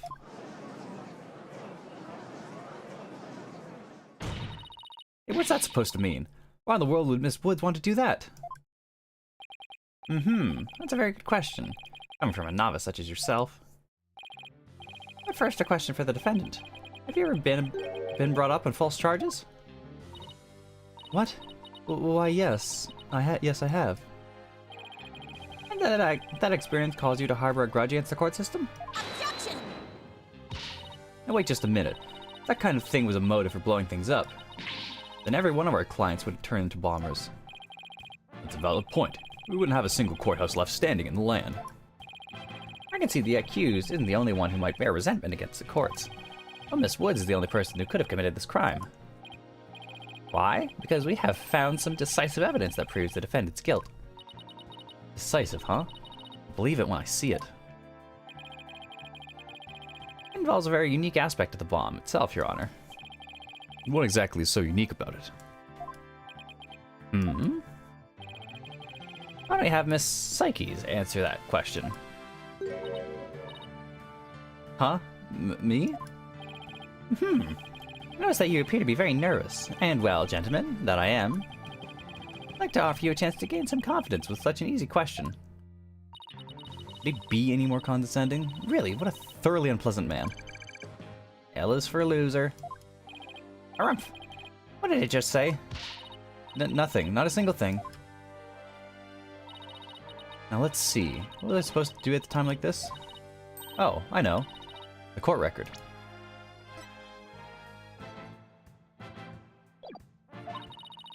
The information I need is somewhere in the court record. Alright, Miss Psyches. Let us hear your answer. What is unique about the bomb that blew up the courtroom? Was it because it was in a stuffed animal? Mr. Payne, what kind of simpleton do you take me for? It was stuffed inside a stuffed animal. Its evil intentions were covered up by a cute exterior. Very good. Have a cookie. The bomb that went off in the courtroom was indeed hidden inside a stuffed animal. There, how do you like that? Not bad, huh? I am fine. Just like I said from the start, I can do this. Yes, as I recall, the bomb was inside a stuffed animal the whole time. Never even got to take a look at it. Well, what connection does this impish elephant have with the defendant? The answer to that question lies in another piece of evidence, which I have here. And what, pray tell, is this? It appears to be a little singe. It's a tale, Your Honor. The tale of a poor victim of the explosion.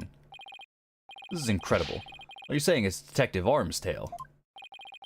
Your Honor is so very close, but no, it belongs to this stuffed animal. It's called a phony Fanty.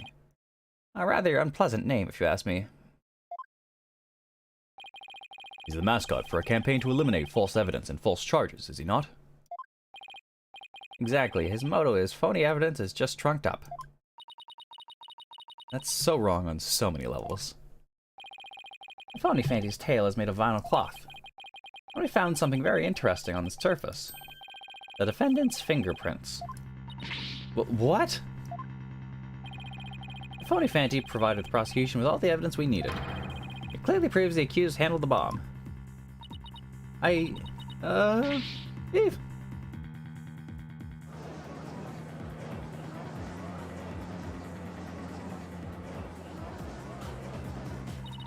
That doesn't make any sense. Why would Junie's fingerprints be on him? This appears to be pretty irrefutable evidence. The court accepts this into evidence. Funny Fanty tail added to the court record. Miss Woods, you have an explanation for this.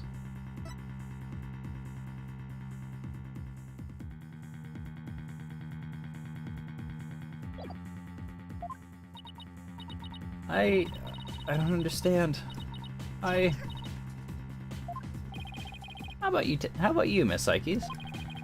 Do you have any plausible explanation as to refute this decisive piece of evidence? Well, Can't do it. I can't think of a single thing. But I better come up with something. For Junie's sake. If you can't produce an answer, we could always go straight to the ruling, if you prefer. Ugh, I have to say something fast. Oh no. I can't get my voice to work. Why now of all times?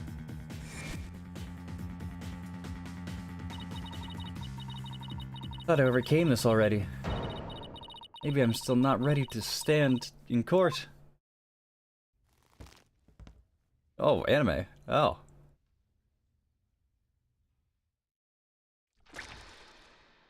What is happening? What the fuck is going on?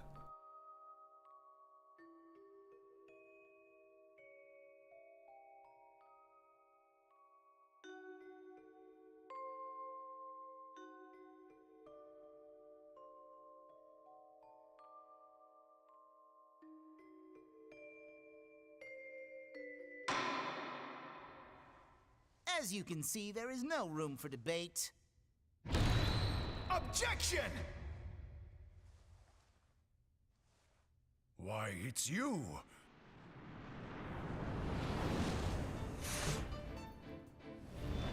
It's gonna be really weird hearing Sam Riegel through this whole game. Because I recognize him from Critical Role now. So it's just gonna be weird hearing him. Sorry it took me so long to get here, Athena. Paul explained the whole thing to me over the phone. He asked me to come help you out in his place. Thanks for coming. I hate to admit it, but I was having a real rough time on my own. Oh, I don't know. I think you're doing just fine, all things considered. And you hung in there, giving me enough time to get here. Now, let's turn things around. You got it, boss. Ho ho ho. Look who showed up out of the blue. If it isn't Mr. Phoenix Wright, you always manage to surprise me. Your Honor, Mr. Payne has called for an early ruling. But I believe there are still many things that need to be deliberated. How did Miss Wood's fingerprints wind up on the stuffed animal tail? How was the bomb even detonated? Until these questions are answered, I assert it's impossible for a fair ruling to be made. You're absolutely right. Let's continue from where we left off. I assume you have no objections, Mr. Payne. Not at all, Your Honor.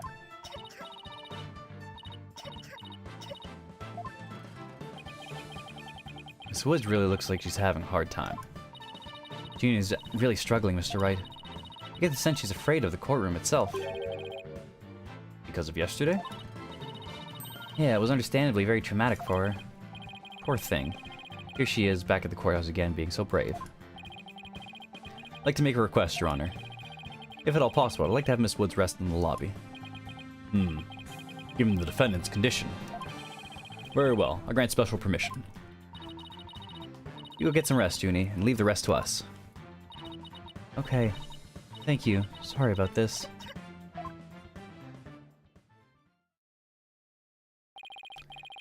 Phoenix Wright. I've been looking forward to meeting you. It's been a while, Mr. Payne. Heh. You're more clueless than I'd heard. I do believe you mean... How do you do? For I am Gaspin Payne. I'm the younger brother of your long-standing rival, Winston Payne. What? Long-standing rival? When did we ever get... When were we ever rivals, let alone long-standing? You'll see, Mr. Wright. I will cleanse Winston of the disgrace he met at your hands. Looks like this royal pain is gonna be as thoroughly unpleasant as the other. Your Honor, the prosecution would now like to call a decisive witness to the stand. This witness will testify as to how the accused detonated the bomb in the courtroom. Very well. Please call your witness, Mr. Payne.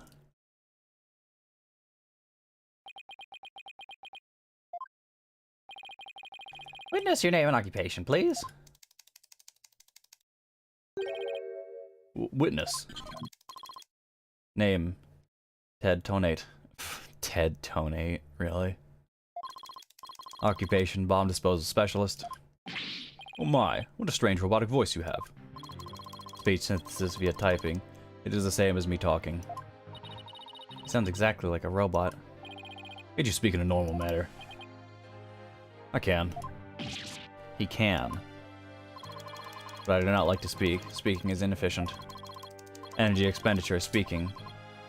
Greater than typing. Understand? I think that's thoroughly incorrect. What an odd witness.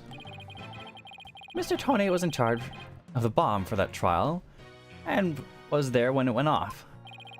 Being a bomb squad specialist, do you have any relation to the victim?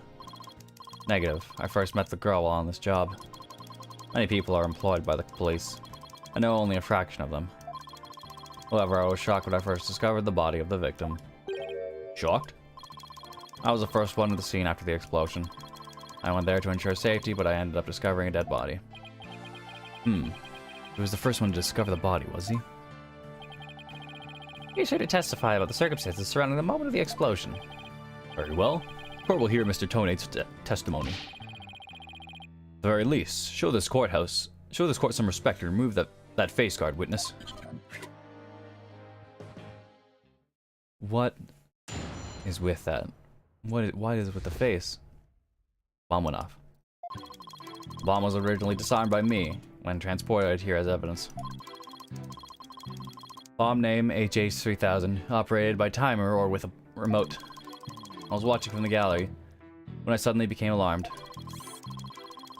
What? I saw that the bomb's timer was counting down. Even though the bomb was supposed to be disarmed, it somehow got switched on. Precisely activating the timer is very simple. 1. Connect wires. 2. Switch on timer. A monkey could do it. I'm sure even you would be able to, Mr. Wright. Guess this makes you the blue monkey in the barrel of...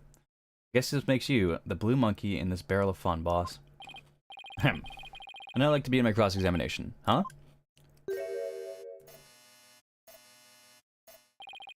Mr. Tonate, what is that?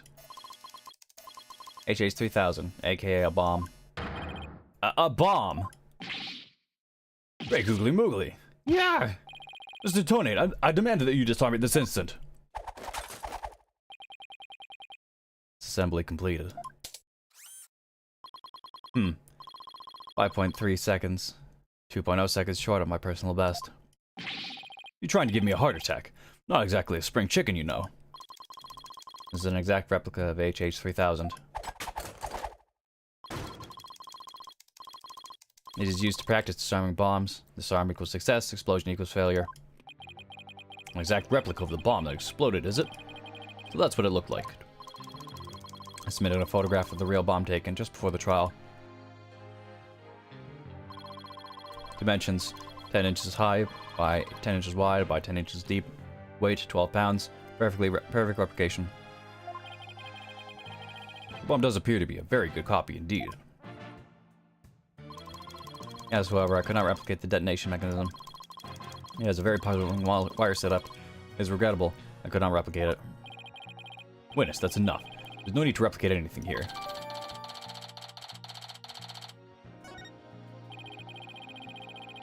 Now the defendant would begin their cross-examination. Now the defense would begin their cross-examination.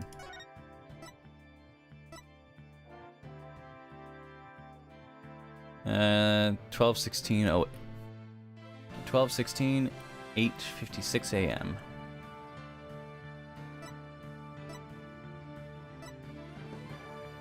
And 10, 12 pounds. 5/16 inch alloy plating. Where's Miss Psyche's gone to? Athena, you can come out now. Okay, Mr. Wright, let's get to work. I guess you were pretty scared, huh? What? I don't know what you're talking about. He was about to bolt. Hey, put a sock in it, would you? As transparent as ever. Now let's see. Where were we? We were at the cross-examination. Oh, cross-examination, of course. She seems disoriented. I wonder if she's alright. Maybe I should ask Athena if she remembers how to cross-examine. To help her focus. She'll be fine. No need for that right now. She'll be fine. I'll do everything I can to help. If you can't find any contradictions, and you flow up too often, don't be afraid to ask me for help. Press R when option to consult me. Press R when the option to consult with me appears. I'll let you know where I think the suspicious statement is. Sounds good. I'll be counting on you if I get into a bind. Alright, it's cross-examination time. What? Why? Okay.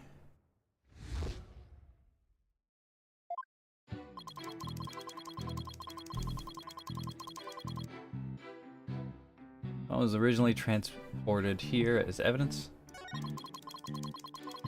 Either by timer or with remote.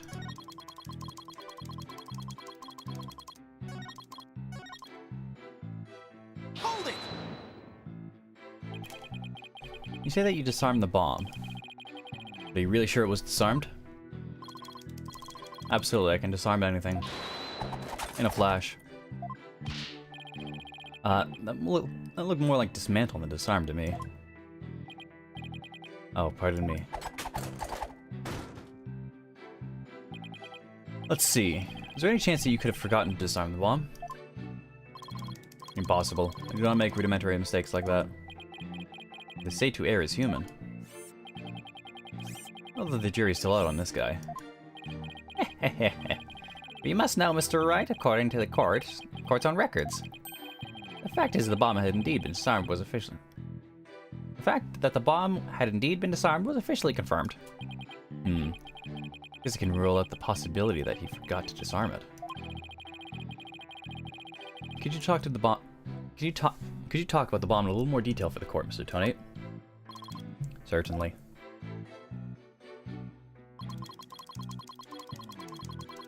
Hold it! What was the approximate size and weight of the bomb? Imagine 10 inch by 10 inch by 10 inch weight, 12 pounds. Information is also written in the photograph. Oh yes, here it is on the back. According to this, case is made out of alloy plating, 5/16 of an inch thick. That certainly sounds like one thick and very heavy bit of metal. I bet if I dropped that thing on your foot, you'd be hopping.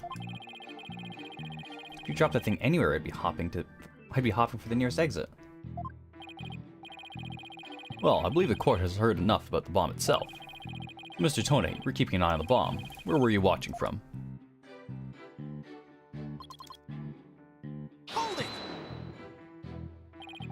Why are you in the galley? My duties may have been over for the moment, but I wanted to keep watch. Even though the bomb was disarmed, you can never be too careful. Explosive devices are very dangerous things.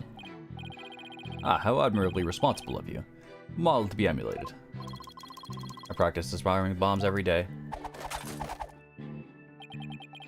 I practice assembling them too. The disarming part I get, but assembling them? I'll have you know I practice presenting evidence every day myself. I see, but do you ever practice having evidence presented to you? Presented to me? What? No, Then you cannot very well call yourself a professional yet, can you? God, that does it. I'm gonna start practicing that, having evidence presented to me every day. And you better drink some coffee, boss. We're gonna be pulling an all-nighter. I don't think that'll be necessary. Or worth either of our time. But Mr. Tonate, what did you witness from the galley? So the bomb timer was counting down. Hold it!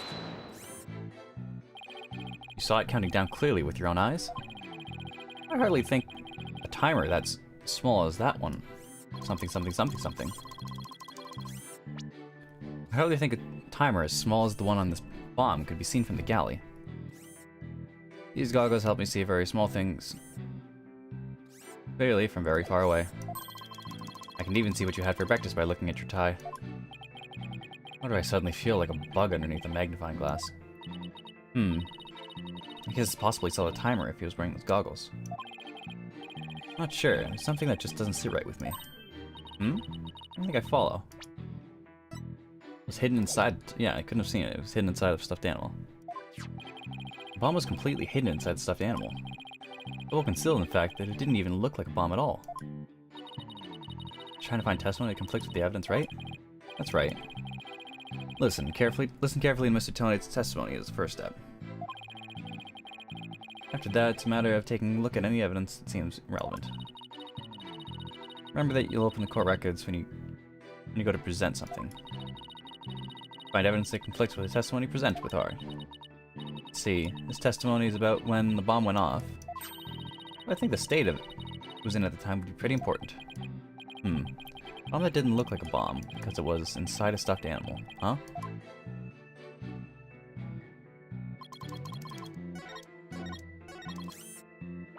Present hidden bomb. Objection! So you say you saw the bombs count. So you say you saw the bomb counting down. Is that right? Of course, I clearly saw it counting down to 0. And I say that you are clearly lying. What are you talking about? There's no way you could have seen the bomb's timer. After all, the bomb was concealed inside a stuffed animal. Mr. Tonate, how can you claim to know the bomb was about to go off when you couldn't even see the timer? Ah, but that was... What? No. That does seem like a glaring inconsistency indeed. Witness, how do you explain this? Well, I... Oh, that was great, Mr. Wright. Found a contradiction right off the bat. Always remember, Athena. When you find an inconsistency in a witness testimony, there's always a reason behind it. It could be a lie, a hidden meaning, a secret. Whatever it is up to us to dig it out. And point out every contradiction we find is the best way to do it, right, boss? Now the question is, what can we dig out of Mr. Tonade? Well, let me see. Yeah. No, there must be some mistake. Oh yes, of course. I remember now. The sound, I knew because of the sound. Sound? What sound? Well, the timer on the side of the bomb is switched on, it beeps softly. Beep, beep, beep. The sound of the bomb counting down. Beeping noise, you say? Well, it would be possible to notice that, even with the bomb inside of a stuffed animal. Simply made a mistake, my bad. Objection! How in the world did you hear such a tiny little sound all the way from the galley? From the gallery. Listening for the sound of bomb's timer is an integral part of my work. I constantly undergo training so that I will never miss it. Hardly think training would help you hear something so soft from so far away. What now? You're making light of the fine science of disarming bombs. It is a solemn mission that I put my life on the line to perform. What kind of specialist would I be if I did not hear the bomb's timer? Not like disassembling a toaster, you know. Now he's just showing off.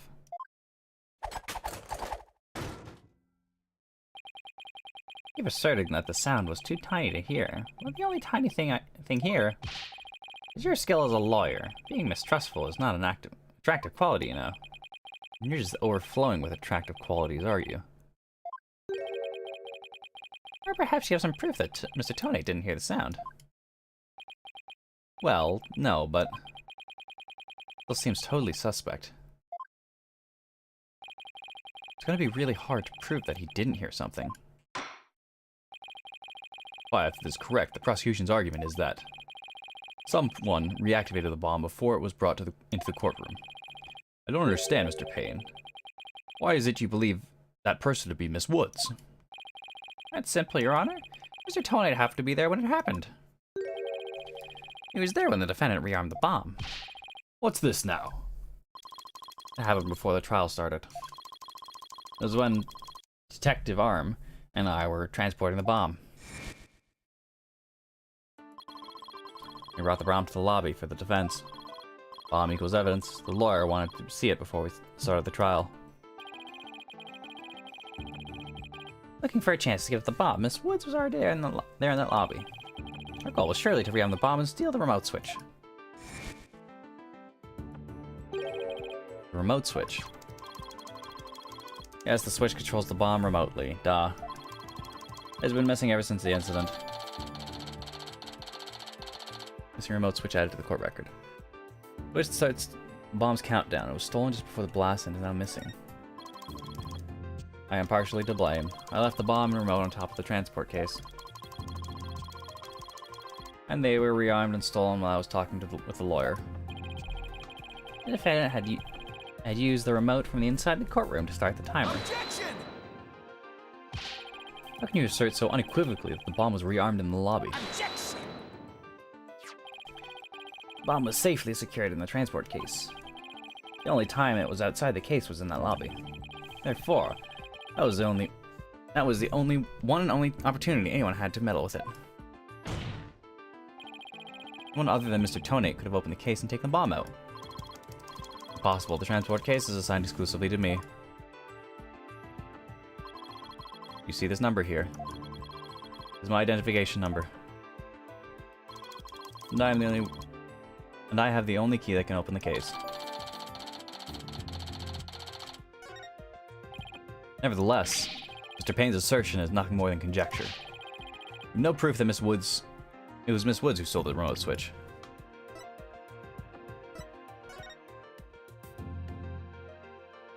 L10115R.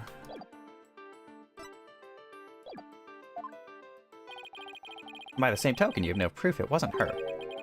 What I do have is a piece of evidence that proves the defendant handled the bomb. Ah, the tail. 5 minutes, 24 seconds. 2.3... 2.3... Deciseconds. Defense's advantage lasted a mere 5 minutes. Ugh.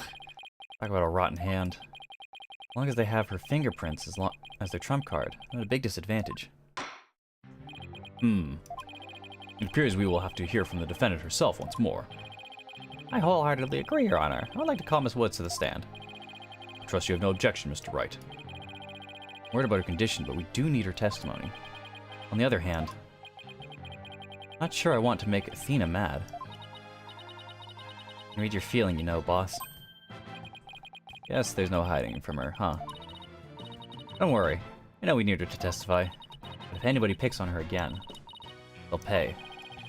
She's already at anger level 1. Don't worry. I'll stop the proceedings before I let anything bad happen to her. Defense has no objections, Your Honor? In that case, I will take my leave. But before I do, there is one more thing. Mr. Wright, is it? Me? Yes.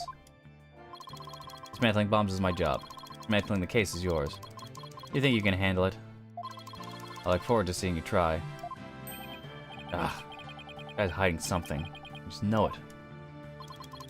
Now, if you'll excuse me.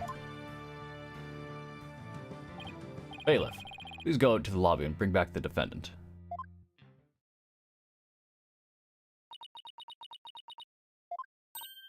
Junie. Hi, Athena. Looks even worse off than before. Don't worry, Junie. We're here for you. Thanks, Athena. And I'll do my best, too. You blew up the courtroom because you bear resentment against the courts, correct? No, of course not. What's that? I can barely hear you. I haven't done anything wrong. This prosecutor's scary. Objection! What an impudent little girl. Stop acting innocent and tell the truth. This is getting ugly. You rearmed the bomb because you wanted to blow up the courthouse. Admit it. This is why you went to the lobby where Mr. Justice was. Isn't that right?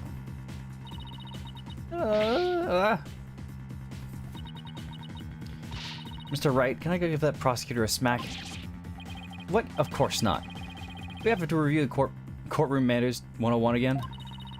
You can't let that creep that bullies innocent girls off this easily. I haven't forgotten about how he treated you. Don't worry about me, just help Junie. Her heart's crying out. She's so scared, so very scared. Looks like Athena's picking up something with her heightened senses of hearing. What? Alright. Sounds like this time it's the voice of Miss Wood's heart. Don't deny it, you stole the remote switch and used it in the courtroom, didn't you? Objection! Your Honor, please put a stop to this. Mr. Payne is badgering the defendant. Yes, Miss Woods does seem quite frightened. Mr. Payne, I ask that you behave more like a gentleman. Ah, but don't you know, Your Honor? There is no more a gentleman in this world than I. Ugh, as if a gentleman, or even a gentleman, behaved like he does. Don't let that rude ruffian win. Athena? How dare you call a gentleman such as I a rude ruffian? I'll have you know I attended a manners class every Saturday. I'm more than a mere gentleman. I'm a genteel man. Not when you're terrorizing a young lady, you're not. I'd demand my money back from that manners class if I were you. Ugh. I should probably be the adult here and stop the two of them, but... Mr. Payne, that will be enough. Certainly, Your Honor. No further questions. Let's move on to the defendant's testimony. Miss Woods, please share with the court what you were doing when the bomb went off.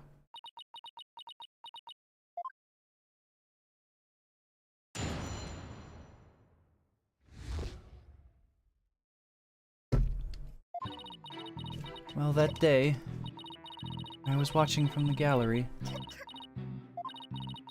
The bomb went off, and rubble started falling. It fell on top of me. You're just clearly in pain being forced to recall the bombing like this. can't even get her words out. This isn't gonna work, so now what? Hey, wait a minute. Even if she can't vocalize what she wants to say, we can listen to what's inside her heart. Yes, now's the perfect time to use Athena's power. You can hear it, can't you, Athena? Cries of Miss Woods' heart? Yes, they sound incredibly strained. She's so scared, I think she could collapse at any second. Athena has a unique ability, you see. With her finely tuned sense of hearing, she can hear the words of a witness's heart. In essence, she can sense how a person is really feeling from their tone of voice. Guess it's all up to Athena and her special ability now. Why are we just immediately going to this? What happened to, like, figuring shit out and not relying on superpowers constantly? What?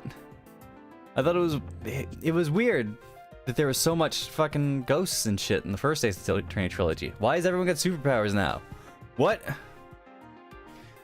Athena, I want you to use your analytical psychology you studied. And listen to the testimony of Miss Woods' heart. Okay, boss, I'll give it a go. After all, this is the whole reason I put all the effort into studying analytical psychology. Off gets. Let's do this.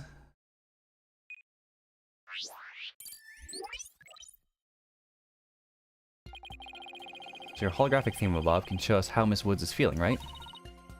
In a nutshell, yes. Emotions and images that I pick up on just now while listening to her testimony. I can enter all of that into Widget and use the mood matrix to analyze them.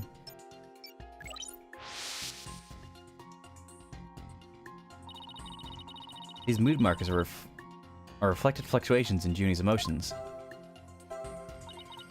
When she's feeling happy or is enjoying the memory, the happy marker will light up. When she feels angry or frustrated, the angry marker will react. When she feels sadness or is frightened by a memory, the sad marker will blink. When she feels surprised or confused, the surprise marker will blink. Let us know. With your special ability in Widget's Mood Matrix program, you can track how Miss Woods is feeling when as she testifies. Talk about the wonders of technology. Yep, now let's give it a shot. Picking up on some kind of discord or noise in Junie's heart. See here, this is what that noise looks like in the Mood Matrix. It's a result of inconsistencies between her testimony and her feelings. If we can pinpoint these inconsistencies, the noise level should drop. Okay, time to listen to Miss Woods' true testimony. What the fuck is going on?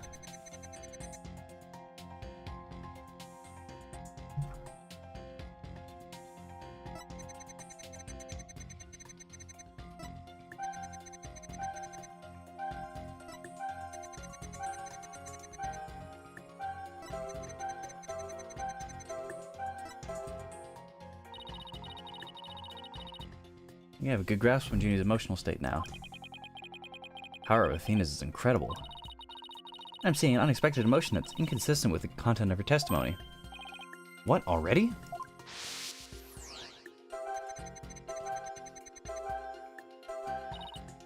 Look at this. This is when she says it fell on top of me, the happy marker is reacting. Well, look at that. That is odd. There must be a reason for this contradictory emotion. We just need to do some digging.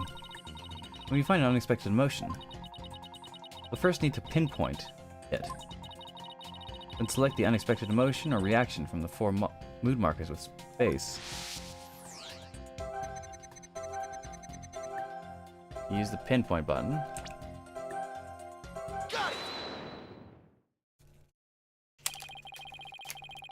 Widget is registering joy when Miss Woods recalls the rubble falling on her. There must be a reason for this unexpected emotion. Miss Woods, as the rubble was falling, was there also something that made you feel happy? What? The fuck dumb shit are you saying? I'm going to jail, aren't I? Mr. Wright, the feeling of happiness is spreading through Junie's heart. Keep going at this point, and I bet Junie will start to calm down. Right, let's hear what she has to say. Just as I was about to escape the courtroom, the bomb went off. I was so startled, I tripped. And then rubble started falling on top of me. Really thought I was done for. But just then, Apollo came and rescued me. Apollo? He used his own body to shield me from the rubble. Well, that's when he sustained those injuries. How do you feel, Junie? Did talking about Apollo give you some courage?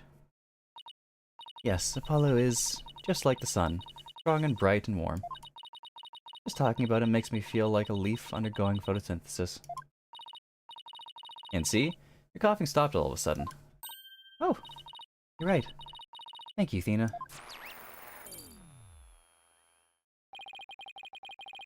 Looks like we're able to draw out some new testimony. Pretty neat, huh? There's still some noise left. I mean, there's still some discord in Junie's heart. Guess I'll have to keep going then. Let me input this new information and update the mood matrix. And we'll be good to go. Why is there so much of this shit? This is a lot. This is a lot to be front-loading. Like, I think we got to perceive, like, once in the first trial. Find an unexpected emotion, I should first pinpoint it. That's right. And if you select it from the mood markers space, then you can find the reason for the discord in her heart. Then we should be able to draw even more new testimony out.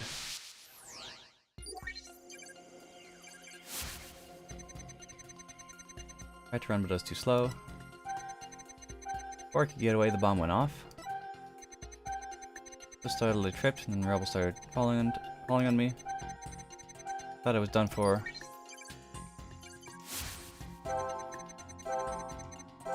And Apollo came and rescued me. Got it! Sad. You were happy when Mr. Justice rescued you, weren't you? Yes, I was really happy. There was also something you felt sad about at the same time. Sad? The reason I asked this, when you were describing how you were rescued, you sensed a little sadness too. Oh, I think it's probably because of Bum Rap Riney. Bum Rap Riney? Well, what do you know? Something new. That's right, I brought my stuffed animal, Bum Rap Riney, to watch the trial with me. Bum Rap Riney and Phony Fanty are my brothers. Who knew the legal world could inspire a whole line of merchandise? I had Bum Rap Riney with me while I was watching the trial. It wasn't until Apollo saved me that I realized I'd lost him as I was running away.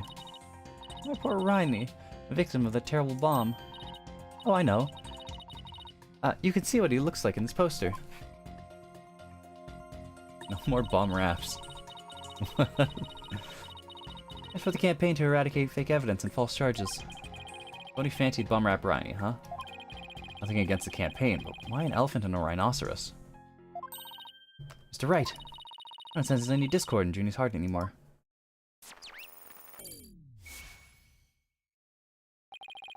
I guess that means we managed to draw out all of her testimony. That's right. I'll just make an update with the new info, and we'll get the whole picture. So, do you think your new testimony will help? Absolutely. I don't know what I would have done without you, Athena. The Bum Rap Riney was in the courtroom when the bomb went off. Now that we know it changes the now we know that it changes the meaning of that other piece of evidence. All I have to do is present it. At the right statement.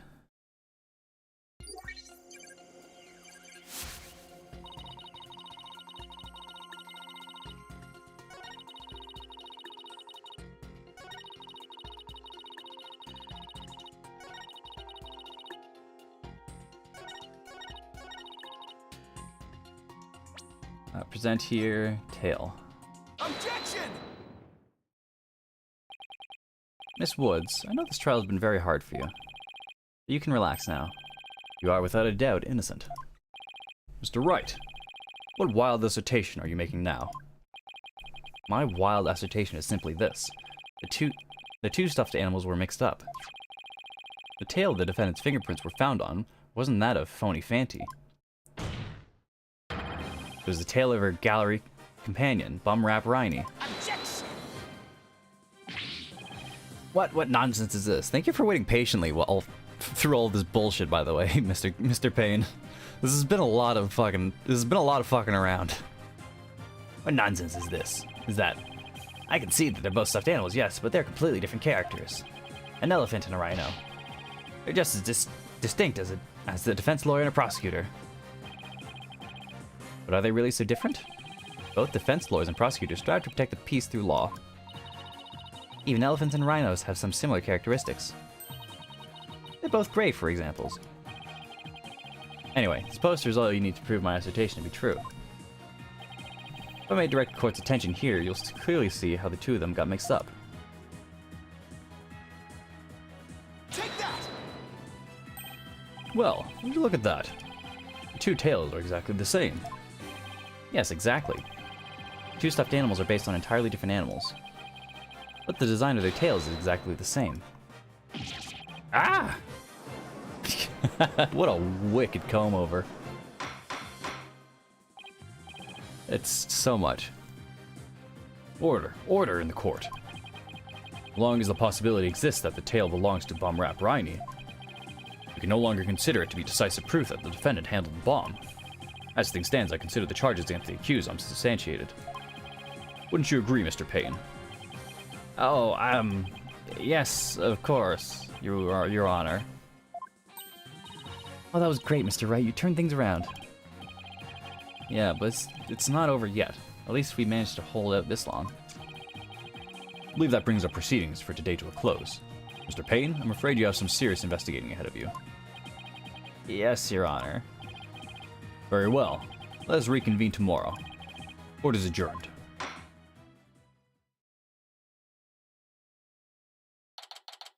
Shit. This is a two-part trial in case 1? Really? That was so exciting, boss. We did it. True to form, you managed to just barely pull it off at the very last moment. True to form? Gee, I never knew you had such a glowing opinion of me. Thank you for everything you're doing. You did great, Miss Woods. You really stuck it out. You got really brave at the end, just when we needed you most, Junie. Thanks to you, we were able to turn things around. Well, you were the one who gave me that courage, Thena. Really? Thanks. So, to be honest, was I of any help at all? Of course. Without you, we would have never gotten into that tight spot. That's good to hear. You may still have a lot to learn, but you can bet I'm gonna give it my all. I'll be so good that one day you'll call me your partner. That's what I like to hear. Analytical psychology. The ability to solve riddles of a person's heart. Thena's true potential is beginning to really shine through now. Hey, where's Apollo anyway? Good question. I almost forgot about him. I assumed he'd still be here in the lobby. Oh, I know. Maybe he's still in courtroom number 4. Courtroom number 4? What would he be doing at the scene of the explosion? When I came out of the lobby to rest, I told Apollo about Bomb Rap Riney. I told him I dropped Riney in the courtroom, and I was trying to escape before the blast. And then Apollo said he had an idea where Riney might be, so we went to take a look together. Ah, I guess Apollo can be pretty nice when he wants to be. So you went looking for Riney together before you were called back into courtroom number 5? Yes, we'd had some time to rest, so I was able to go and look for him. But then they called me into the courtroom number 5 to testify. Apollo insisted on staying there, though. All those injuries, I wonder how he's managing. I think Apollo might have figured something out. I wonder what it was. He told me I'm gonna look for evidence to clear your name, Juniper. But maybe he found some new piece of evidence. Anyway, we better go get him. Good idea. I'm a little bit disappointed we're playing as Nick. I was looking forward to playing as Athena for this game.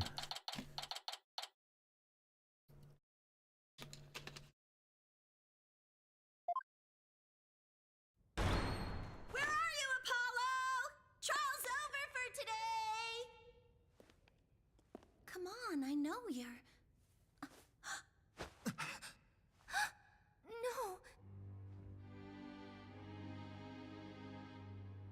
No! Oh!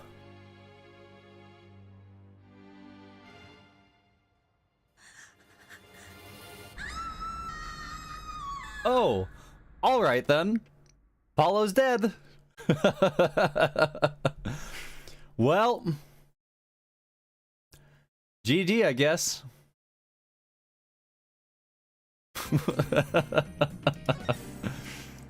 Huh. Okay then.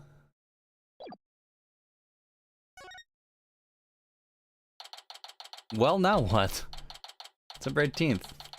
9:34 a.m. District Court. Defendant lobby. Number 5. This isn't exactly how I envisioned the second day of this trial to start. Given how things ended yesterday, is there a way... How do I turn up speed?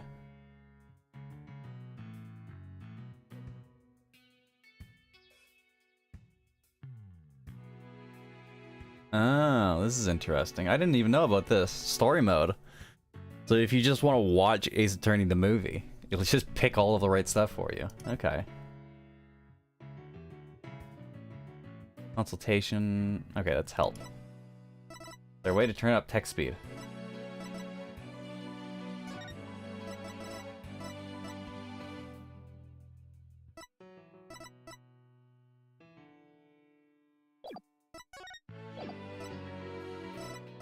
Guess not. Given how things ended yesterday. Good morning.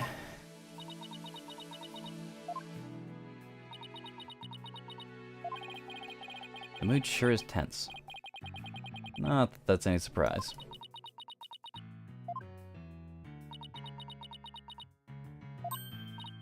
Oh, hey. Did you read the paper this morning, boss? Huh? The paper? That came out of left field. You didn't read it? Then you don't know the big news. Somebody spotted an abominable snowman way up in the mountains. Tell me you know the difference between a paper and a tabloid, Athena. It might show up in the forest where you live, Junie. You better watch out, okay?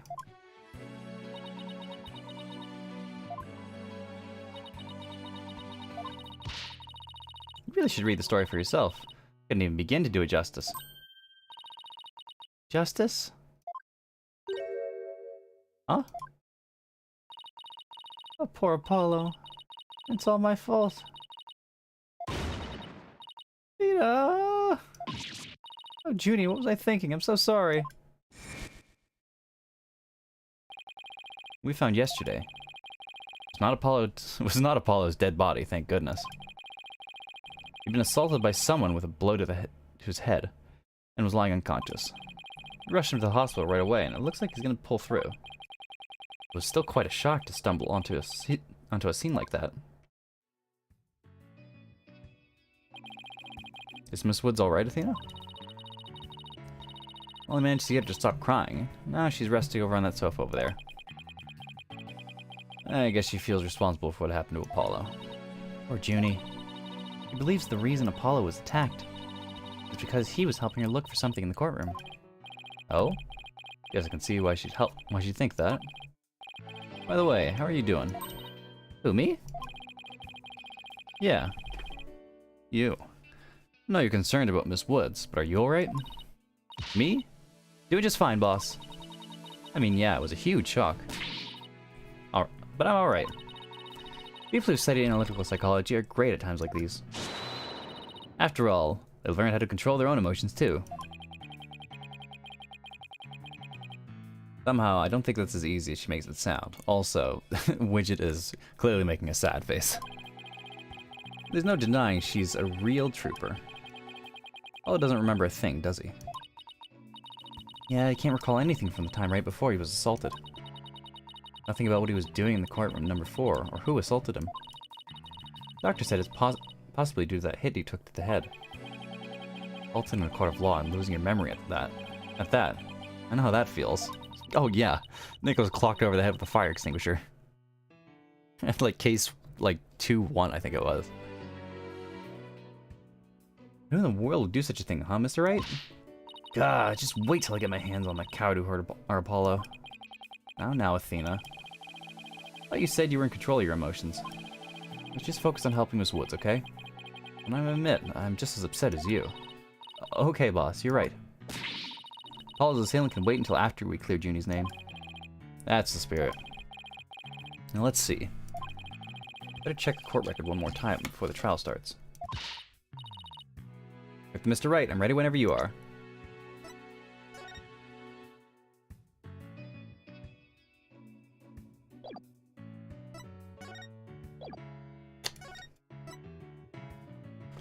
Yep, it sure is, Yep.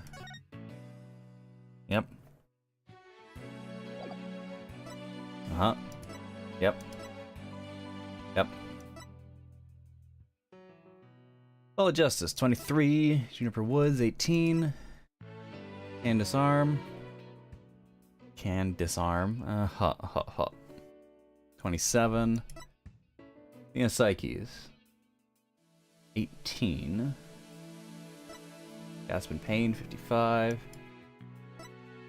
Fed 28. 42.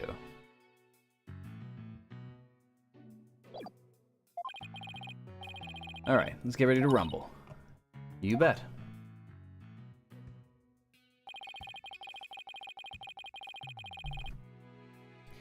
Everything that happened with Apollo, I didn't have time for a proper investigation. Can't let that stop me, though. I have to get this right for Miss Woods' sake, and Apollo's too. Was no investigation in between. But yeah, this is a lot.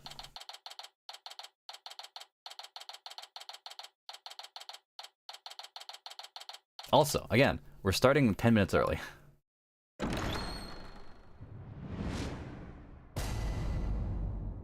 We're now in session, all rise. Court will now reconvene for the trial of Juniper Woods. Prosecution's ready, Your Honor. Defense is also ready, Your Honor.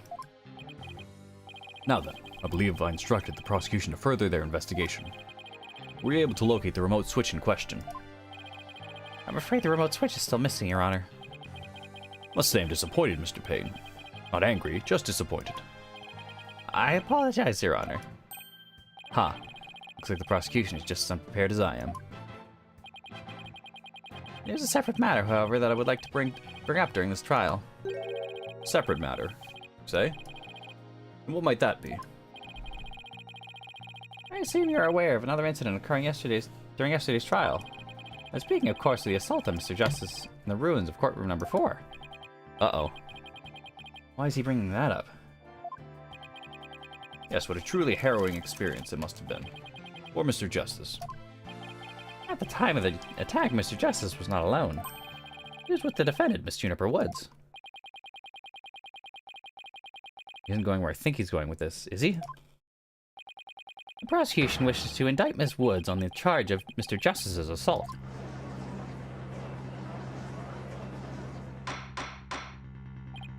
Order in the court. Mr. Payne, the incident under deliberation here is a courtroom bombing. The assault of Mr. Justice has nothing to do with this trial. But I believe there is a connection with this case and Mr. Justice's assault. Please take a moment to consider these facts. Both events occurred in courtroom number 4. This is the location in courtroom number 4 where Mr. Justice's unconscious body was discovered. As you can see, it's quite close to where Detective Arb's body was found.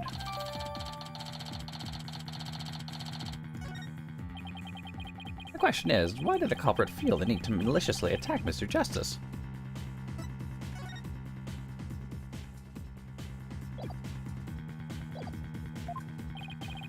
Why, indeed. What do you believe their motive to be, Mr. Payne? I believe Mr. Justice found something in the courtroom while Miss Woods was with him. Evidence that fingered her as a perpetrator of the bombing. I mean, he found some incriminating evidence. Precisely, and so I surmised the defendant picked up this piece of rubble and hit Mr. Justice on the back of the head in order to silence him. Objection! Ginny would never do such a thing. She was devastated when we found Apollo hurt like that. Miss Psyches, please control your outbursts. Ahem. It is the prosecution's belief that by deliberating on Mr. Justice's assault, it will draw even closer to the truth of the courtroom bombing itself. Very well. Miss Woods is hereby officially indicted on the charges of assaulting Mr. Justice. What? Why are you listening to Mr. Toupee over there? Although, considering our conversation yesterday... I know what it was. Told me, I'm gonna look for evidence. Clear your name. Maybe the two incidents really are related after all. I'd like to start by hearing from the defendant herself. Very well, bailiff. Please bring Miss Woods to the witness stand.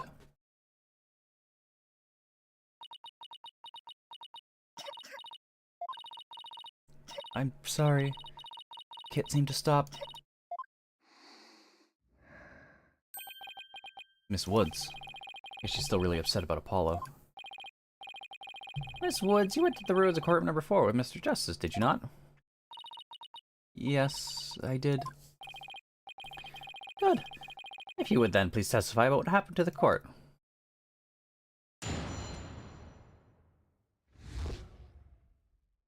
Alone with Apollo. Ooh, spicy.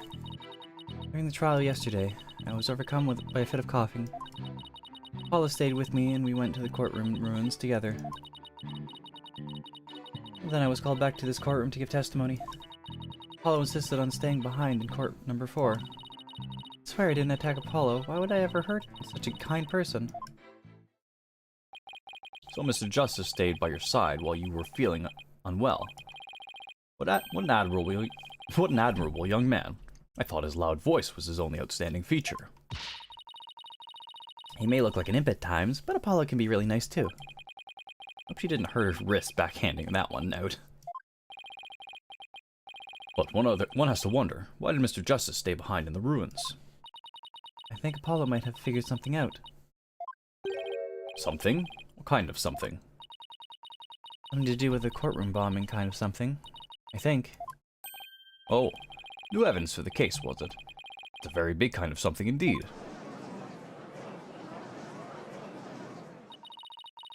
I believe so. He mentioned looking for some evidence when I was called away. Objection!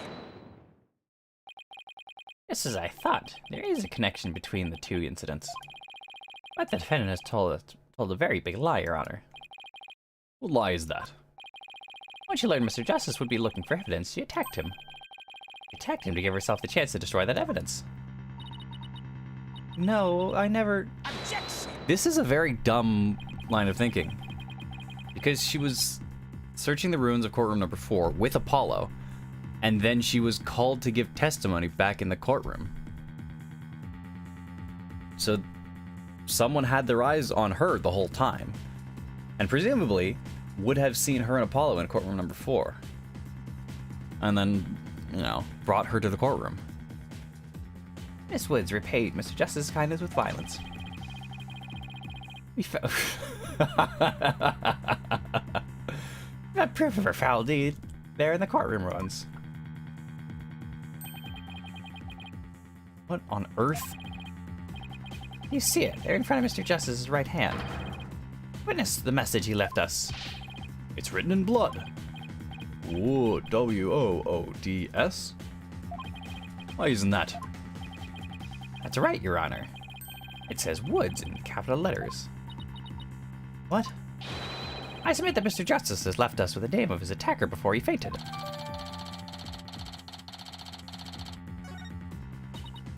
No, that can't be true. Why would Apollo write my name?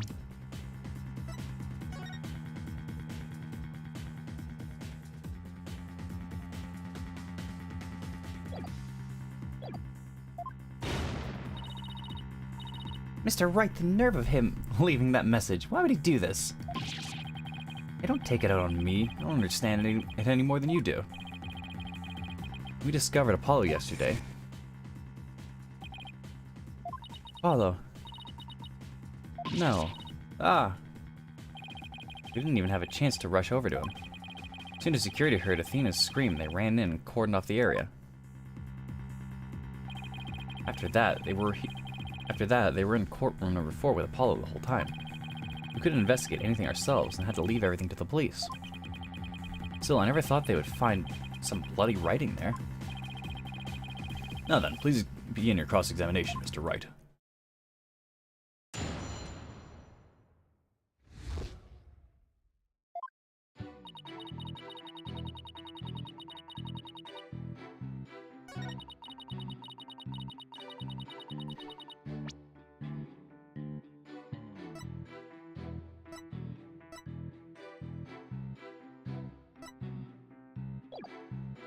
Went to the courtroom ruins together.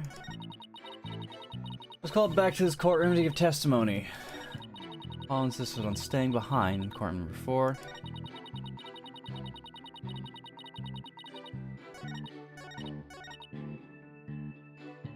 Hold it! And let's start pressing. Why exactly did you go to the courtroom ruins? I went looking for my medicine. Stop my coughing. Your medicine? Why would your medicine be in courtroom number 4? I dropped it in the heat of the moment. From Rap Riney. He was keeping my medicine safe for me. He has a little compartment that I can put things in, you see. Phony Fanty has the same kind of pocket. That's where the bomb was inserted. I put my medicine from my coughing fit inside Bum Rap Riney. When I told Apollo about it, he said he'd help me go look for him. There was so much rubble in there. I was worried, but there's no rubble or anything in front of the witness stand. But when we got inside, Apollo went straight there. And started looking for my Riney in that area. It was so nice of him to do that for me, in spite of all of his injuries. Apollo's so strong and kind, just like the trees of the forest. The way she makes him sound, you'd think Apollo was some kind of ancient god. Oh, wait. That's why you went to the ruins, I see. Seems to be quite an important fact. Please add it to your testimony, Miss Woods.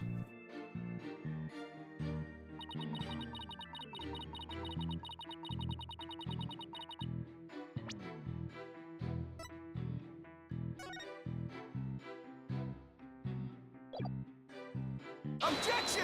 Yeah, we ended up pretty far away. We started his search with the witness stand, you say?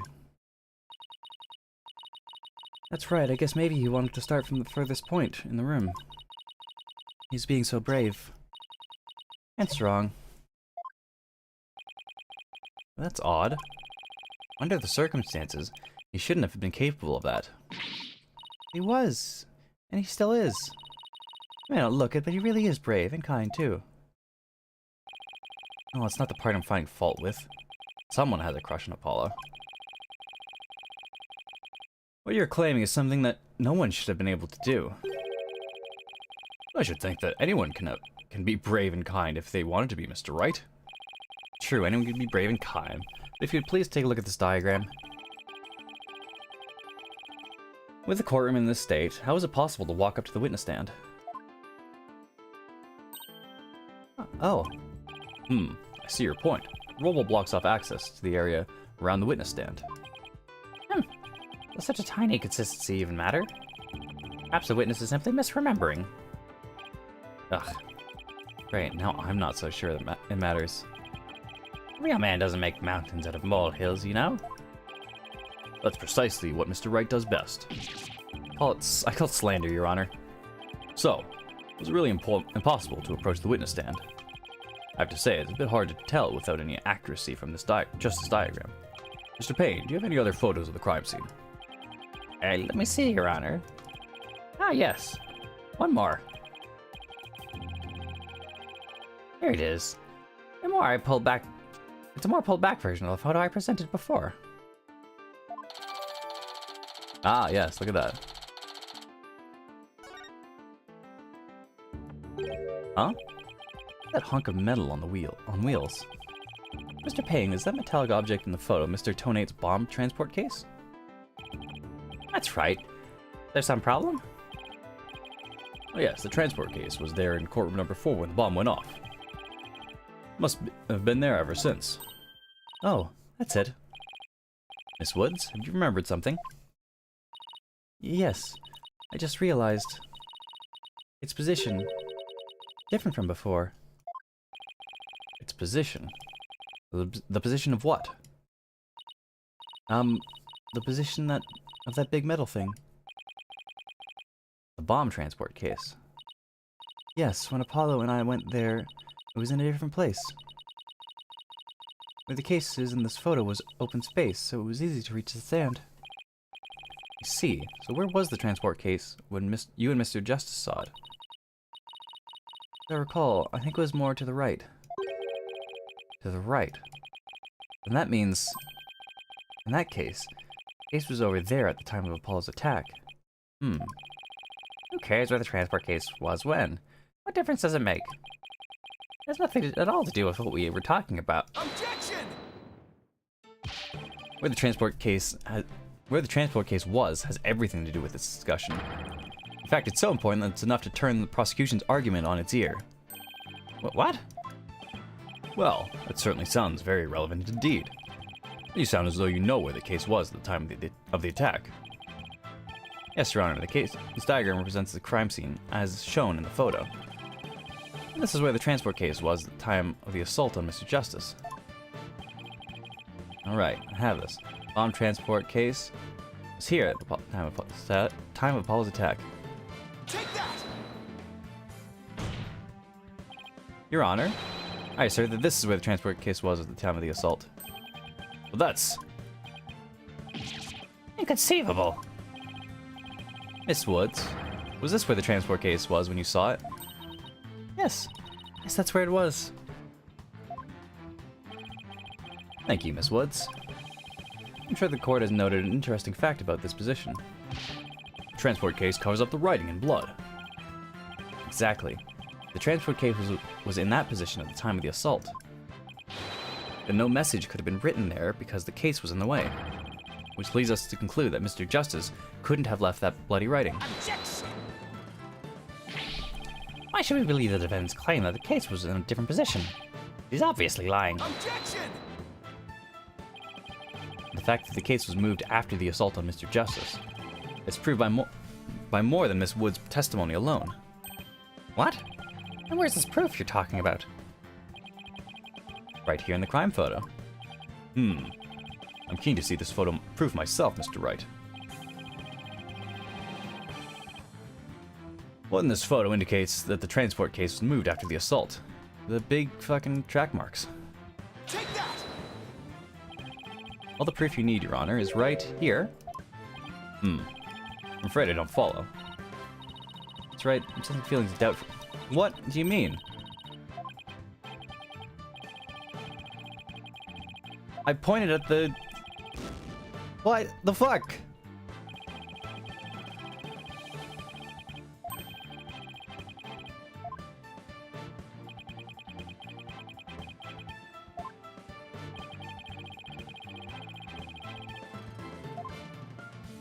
That's the drag marks.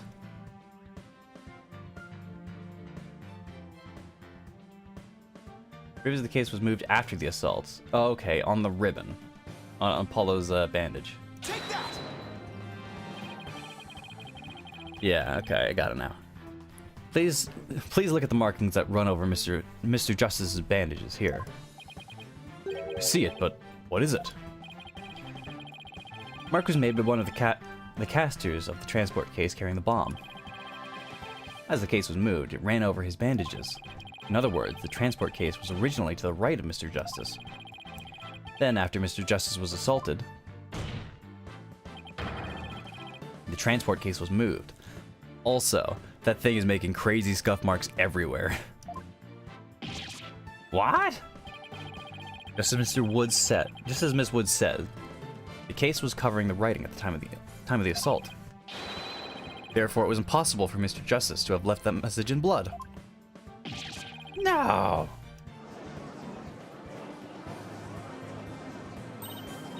You did it, boss. That was a real nail biter, but you pulled it off. Yep, that should bring down the prosecution's claim like a house of cards. Order in the court. Mr. Wright. That was a very clever deduction. Oh, it was nothing, Your Honor. Nothing but pure genius. Take that. Boss, I'm sensing definite smug and braggy vibe coming off of you. I have just one question, Mr. Wright. Yes, Your Honor? If Mr. Justice didn't leave this message in blood, then who did? Huh? What?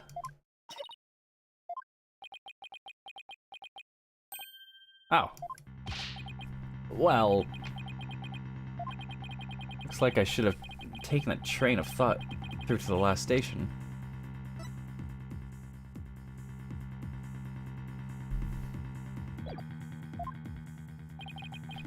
Well, I've heard a lot about this. Well, this is Mr. Wright's famous bluffing technique, isn't it? Ah, this feeling. It brings back memories of the old days.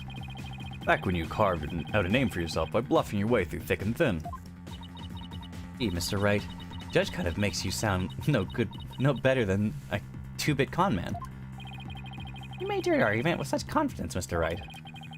Now I'd like to hear your answer with just as much confidence. Hey, until the judge asked the question, you didn't catch on either, Buster. What now, boss? I hope you didn't bluff your way into a corner. Think, Phoenix, think. There must be a way through this.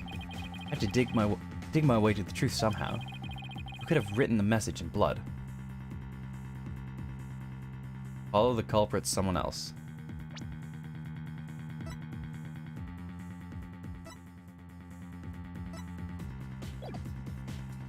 Say someone else? If it wasn't Apollo, who could have left a bloody message? Ted Tony. Take that! This person left bloody writing. What do you base this claim on? Do I really need to base my claim? Oh, okay, fuck it.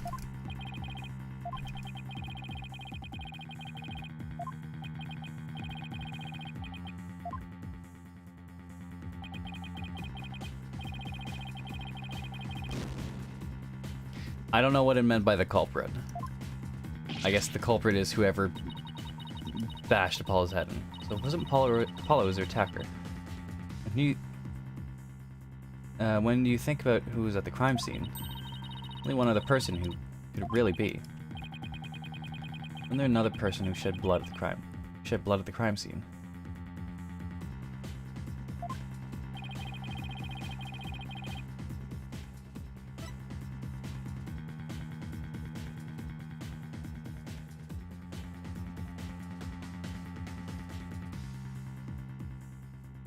Candace Arm.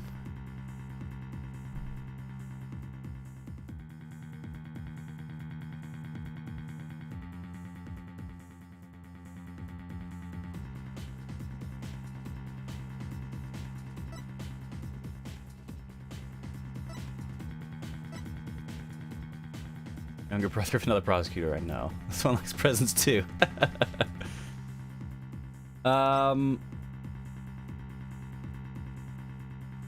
Who could have left the bloody message? I'm locked in here.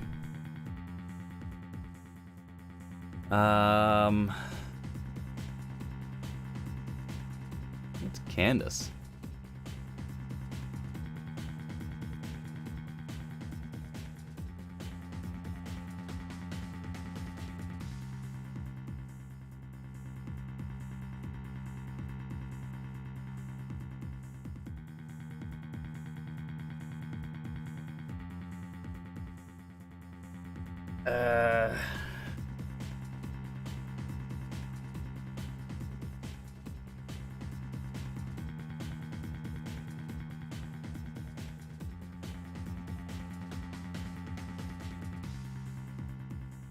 Who could have left the bloody message? Why would... There's no one else. So it's gotta be Candace. Take that! To be honest, I don't actually have any real proof of this. I've come this far, no turning back now. That's Apollo. There was one more person who shed blood at this crime scene. Person who shed blood. You don't mean... Oh, but I do. I believe it was Candace Arm who left behind this message in blood. What? What? Detective Arm? Are you sure you know what you're doing here? Not really. Objection! What kind of ridiculous assertion is that? If you had said the attacker left the message to throw people off, it might have made sense. At first glance, it would seem to be the most reasonable explanation. However, Apollo didn't shed enough blood to write such an extensive message. Uh-oh. Ah, I see. Even the photo makes it clear that there wasn't enough blood to write all those letters. Mr. Justice did survive. Suppose he didn't bleed very extensively in that case. But why would Detective Arm write the defendant's name? There's no connection between the two whatsoever. I didn't even know the lady who was killed. The investigation didn't turn up any connection between the victim and the defendant. They'd never even met each other. That's very true. Well then, let's see. Maybe the intended meaning of the message was not what it appears to be. Intended meaning? Not what it appears to be. Maybe the message was not intended to be Woods. It was... like, I don't know, man.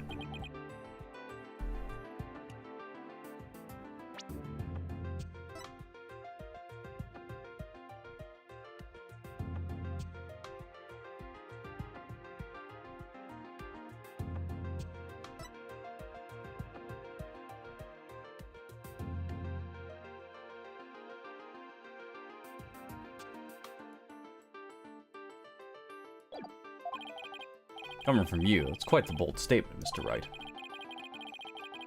You wish to assert that this bloody writing could have some other meaning.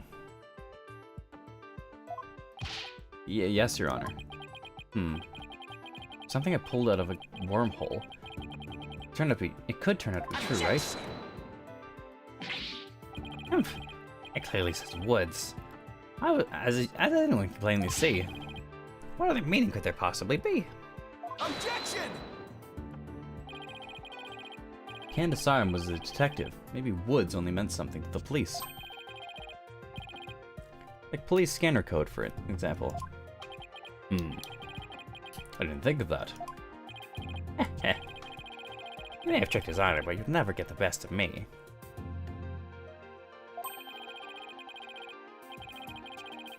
I have a thing for studying on the weekends, as you may have already guessed.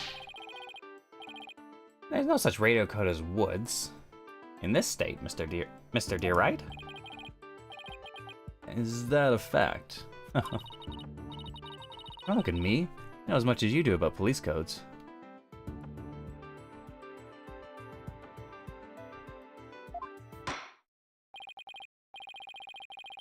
Enough of this. I was quite taken with the defense's new theory. But if they can't substantiate it with anything, then I must end things here. No, please wait, Your Honor. Very well, but before we discuss this theory any further, I demand a plausible explanation. So, Mr. Wright, what is the true meaning of the bloody writing? Well, I believe it's...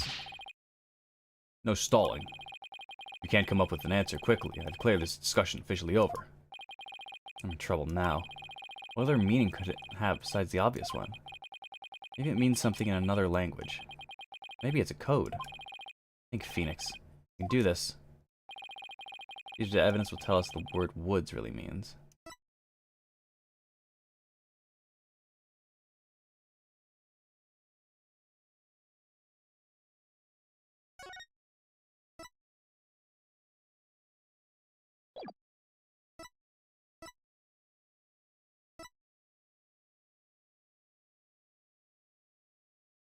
Um...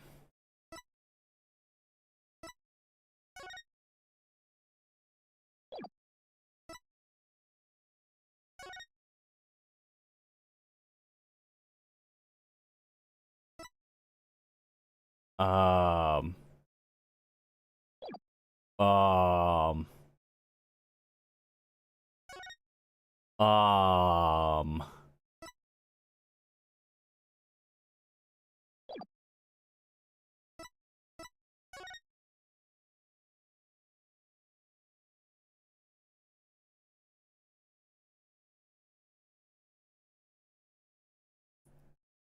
What?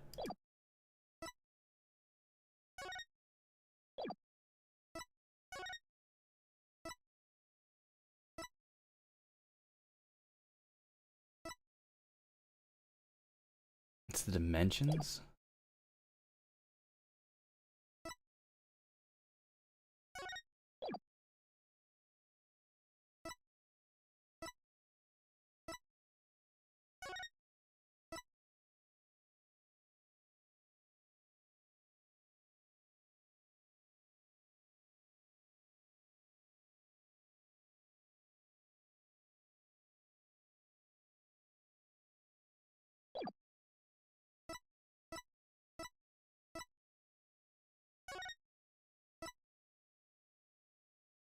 Is it?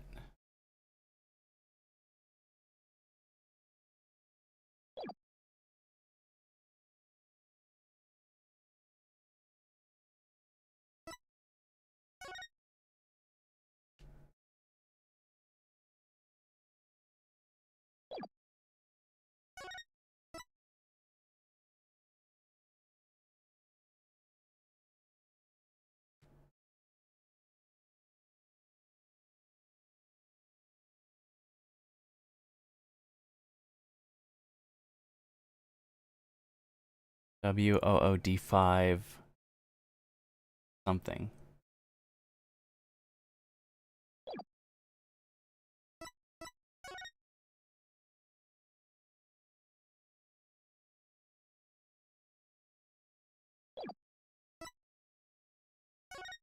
A missing letter, definitely, yeah.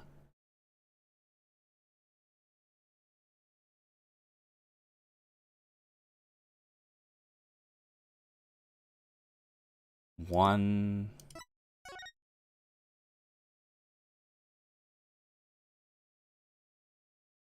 L10 L10015R. So it could be this. The L and the 1 were turned into a W. The second one was turned into a D. The 5 looks like an S, and they're missing an R. Take that! Bomb transport case. I've had it up to here with your shenanigans, Mr. Wright. Take a look at the numbers on this case, Your Honor. L10015R. Does this string look vaguely familiar? L100. What does that have to do with anything? Huh. What could those numbers possibly have to do with the case at hand? Now please look at the bloody writing shown on the crime photo. Oh, I think I see it. Not a girl. That's one on my side. It says Woods. You could say it's a horse of a different color, Your Honor. First character isn't W. It's actually an L. And a 1. The next two are zeros. Oh, my goodness. The true meaning behind the bloody writing isn't Miss Woods' name. It's the numbers engraved on this bomb transport case. Objection! What are you talking about? The next part doesn't make any sense. The next number is 1, but the bloody writing says the letter D. Objection! But the numbers on the case and the bloody writing can be made up to match quite easily.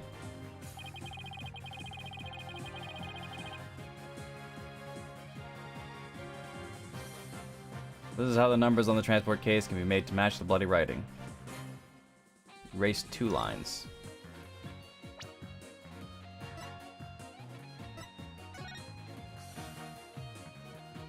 You erase the third line in W and the swooping line in D.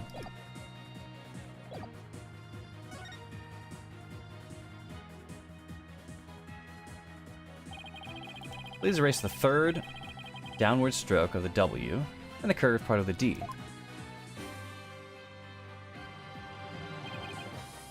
Well, would you look at that? Lose. No, Your Honor. Isn't it meant to be read? It isn't meant to be read as a word. It's the number L10015, which if you take away the final R, is the exact same number that's on this bomb transport case. Huh. Erase 2 lines and they'll match up, you say? Well, I can change anything into anything else simply by erasing 2 lines. What if we erase 2 lines from your name? Would you be happy to be as known as Mr. Rye?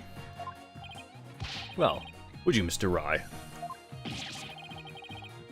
It's only... it's only right spelled... It's only right spelling is right. Okay, I'm doing pretty well here. I think I've drawn the right conclusion. Detective Arm's real message to us is the bomb transport case's number. Your Honor, the two lines were added by the real culprit to intentionally mislead people. What? The original message Detective Arm left behind was the transport case's number. But whoever assaulted Apollo changed the message. If you're right, boss, what do you suppose Detective Arm was trying to tell us? Good question. What does this number represent? You see this number here? On my my identification number. Candace Arm lost her life in the courtroom bombing. Her dying message could only have one purpose. And now, tell us the name of the one responsible for the bombing.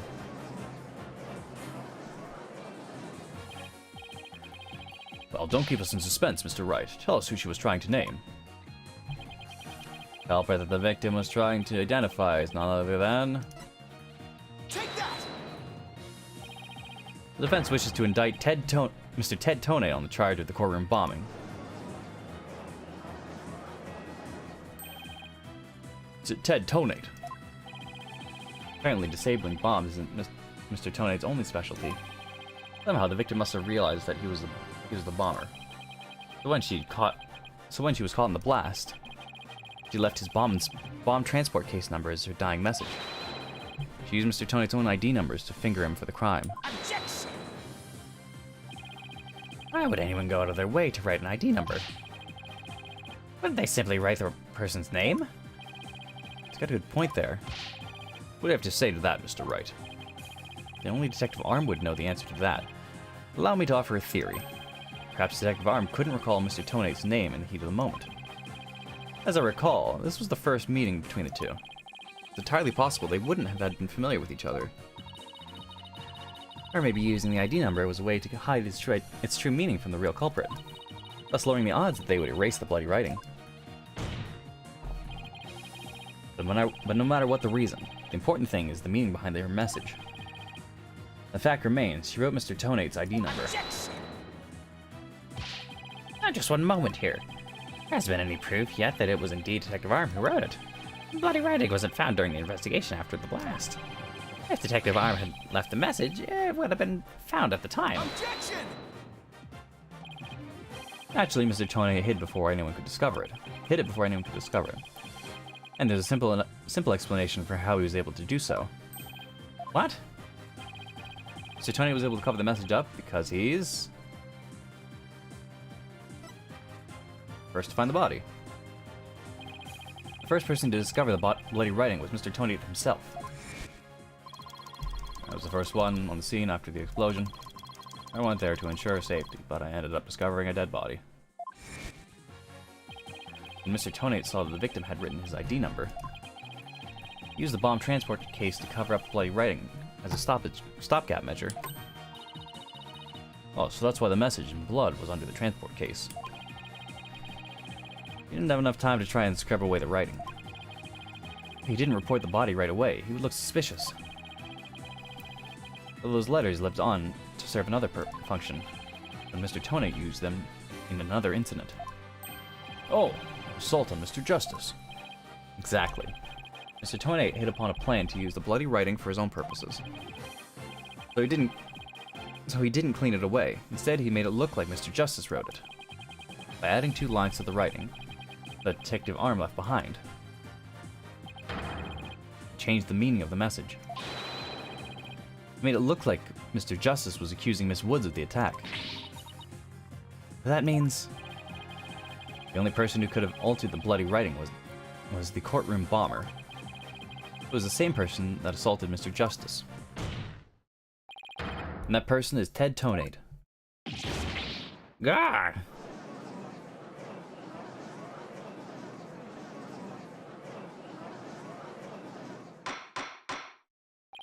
Order in the court. Order, I say. Yep. Looks like we will have to hear from the bomb specialist himself. Mr. Payne, please have Mr. Tone take the witness stand. Yes, Your Honor.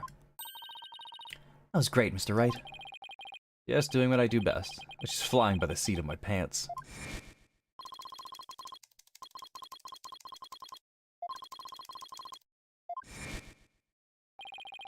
Finally drawn Mr. Tonate back into the witness stand. Looks like you'll get your wish, Goggle Man. Now watch me take your lies apart.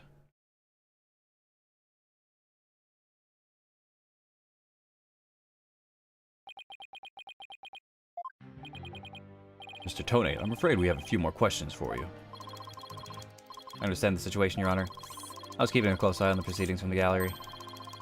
The accusations are laughable. Objection! I wouldn't be laughing if I were you, Mr. Tonate. The message in blood matches your ID number. Same ID number that is there on that bomb transport case. It was a far-fetched theory, no better than a tangled ball of wires. I'll have them untangled for you in no time. You're the first person on the scene after Detective Arm left your message in blood. You're the only one who could have hidden that writing and then use it again later. I see, ×2. But then let me ask you, do you have any proof that Detective Arm wrote that message? A very good question. Well, do you, Mr. Wright?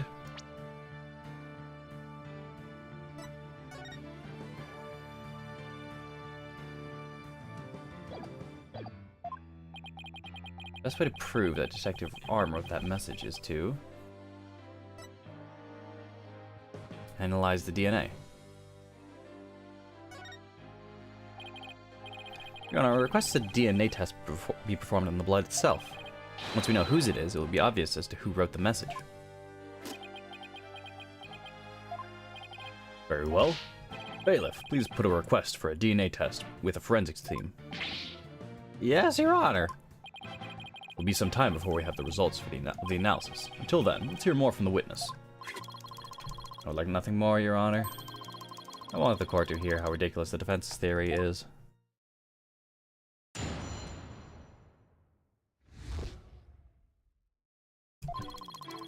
I admit I was the first one on the scene after the explosion, but there was no bloody writing at the time. Anyway, there was no way Detective Arm could have written it. She struck her head on rubble and died near the courtroom entrance. She was too far away from where the bloody message was found. They're saying that the victim's body was nowhere near where the writing was. Precisely. It is as plain as day that she could not have written it. It's true that the body was discovered near the entrance of the courtroom. Please have a look at this crime scene photo. As you can see, there's blood on the rubble near the victim's body. She must have died after hitting her head there.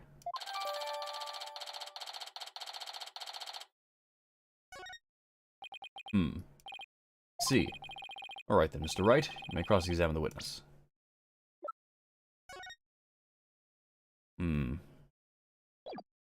That's funny, there's actually way more detail in this thumbnail than there is in the actual photo itself. Because you cut off, like, a lot of her hands. You can almost see her left foot there.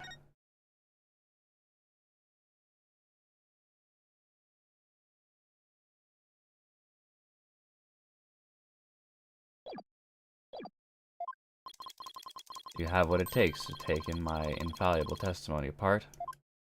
You have what it takes to take my infallible testimony apart.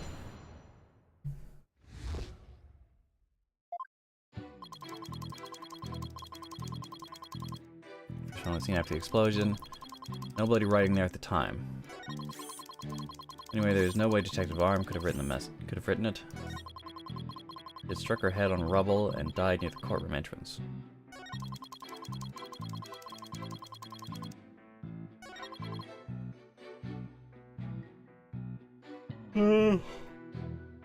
Let's see. Hold it! She didn't write it. And who do you propose did it? Mr. Justice, of course. Before dying, he wrote the name of his attacker, Juniper Woods. Final message for your poor subordinate. Poor Mr. Justice. I'm starting to get all misty-eyed. Apollo's not dead, folks. How can you be sure it wasn't Detective Arm who wrote the message? It's very simple. Hold it!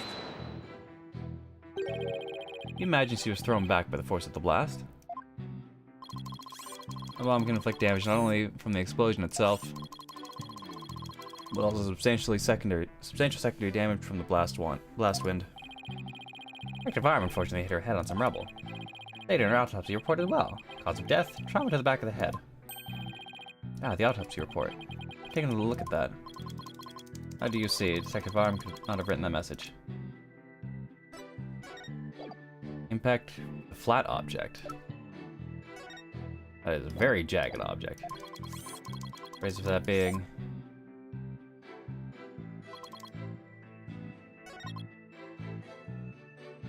Present autopsy report.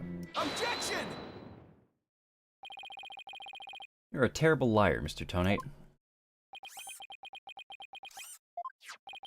Take a look at this autopsy report, specifically the part about Detective Arm's head injury. Cause of death. Trauma to the back of the head caused by an impact with a flat object. Yes, what about it? I'll take a good look at the bloody piece of rubble. It's sharp and pointed. Hey, you're right, boss. It is pointy. Just like your hair. That is odd, isn't it? What would be the meaning of this contradiction? I believe it means the victim did not hit her head on this piece of rubble. The bloodstain you see is just another fabrication. The purpose is to mislead us into thinking the victim died near the courtroom entrance. Are you claiming the culprit moved the victim's body?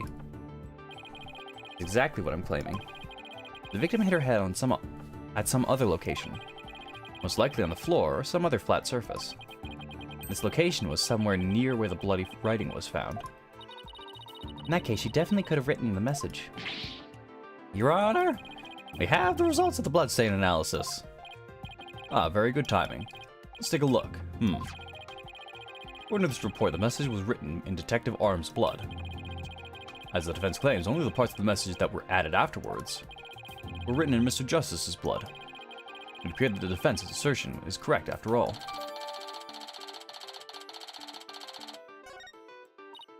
Yes, you did it. You were right, boss.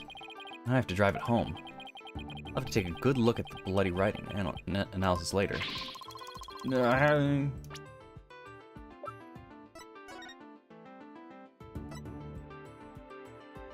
DNA analysis definitely proves that the blood of the writing to be that of the victim, Candace Arm, age 27. However, the lines that were added later were found to be written in the blood of Apollo Justice, age 23.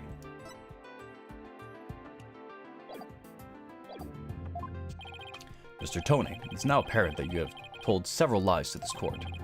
Hope you have some sort of explanation for yourself. Fine, I will confess. You will? And why are you so calm? This time I will tell the truth.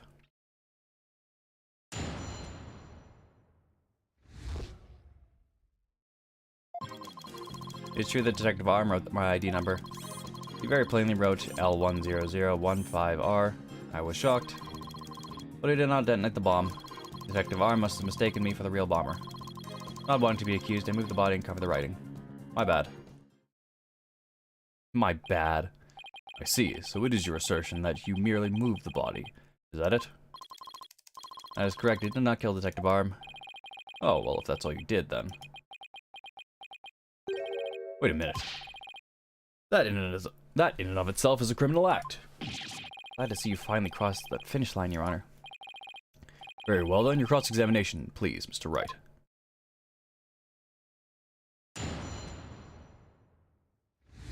Alright, let's see.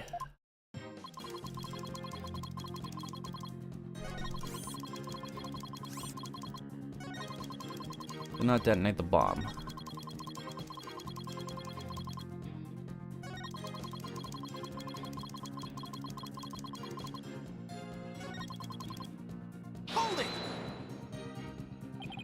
If I'm mistaken, you mean you had nothing to do with the explosion? That is correct. That is why I was so shocked when I saw my ID number. The victim may have suspected Mr. Tonate for no reason other than the fact that, as the bomb specialist, he was in charge of the bomb. In other words, a false accusation. It's vocational discrimination, I say. Do not support discrimination of any kind. Well spoken, Your Honor.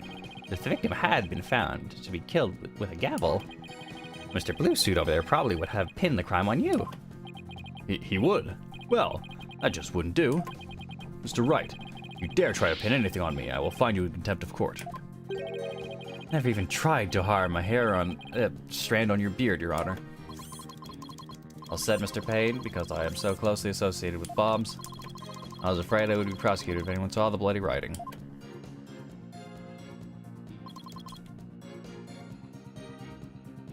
Hold it! You didn't think to clean away the bloody writing? I didn't have time. By the time I found the message, the blood was already dry. The police were waiting just outside for me to secure the room, and I still had to move the body. I was in a panic. No time to spare, I temporarily covered the writing with my case. Didn't you think the police would find it during their investigation? Regulation stipulates that only specialists may touch transportation cases. Because of that danger, you see. I would clean up the writing once they finished. I thought they would clean up the writing once they were finished. My bad. Really think that would just magically smooth things over? Guy is something else. I don't believe Detective Arm's dying message was just some mistake. He wouldn't wiggle out of this that easy. What did Mr. Tonate see when he first discovered the bloody writing? Has to be a contradiction in his testimony somewhere.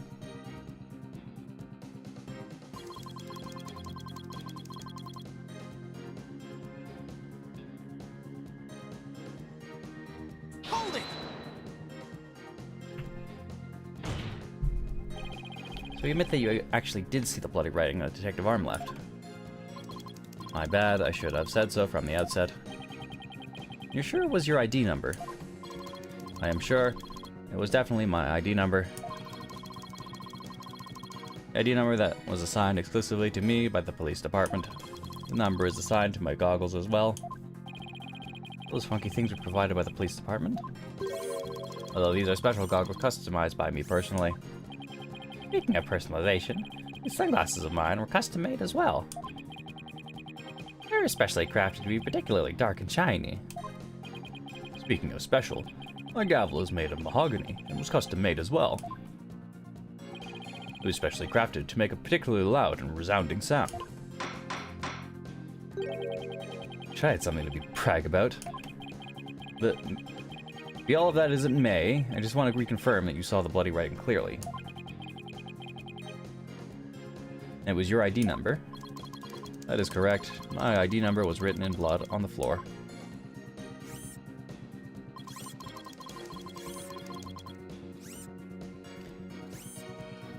Very plainly wrote.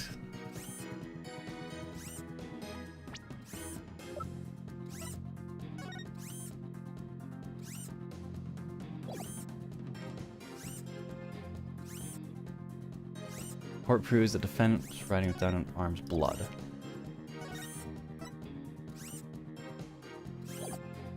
Wouldn't have been very clear because there's a chunk out of the ground.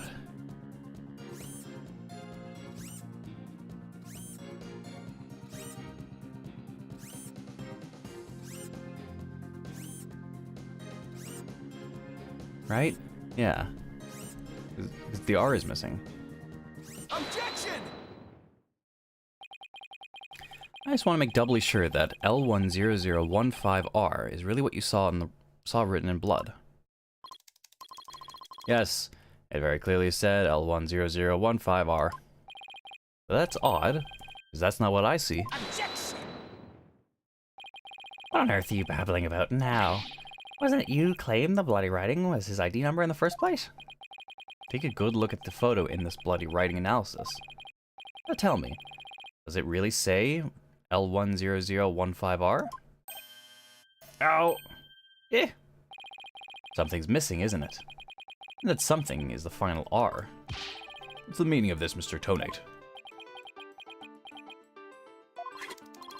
Oh, right. Now remember, there was no R at the end. It was just a slip of the finger, my bad. Come back, my beautiful contradiction.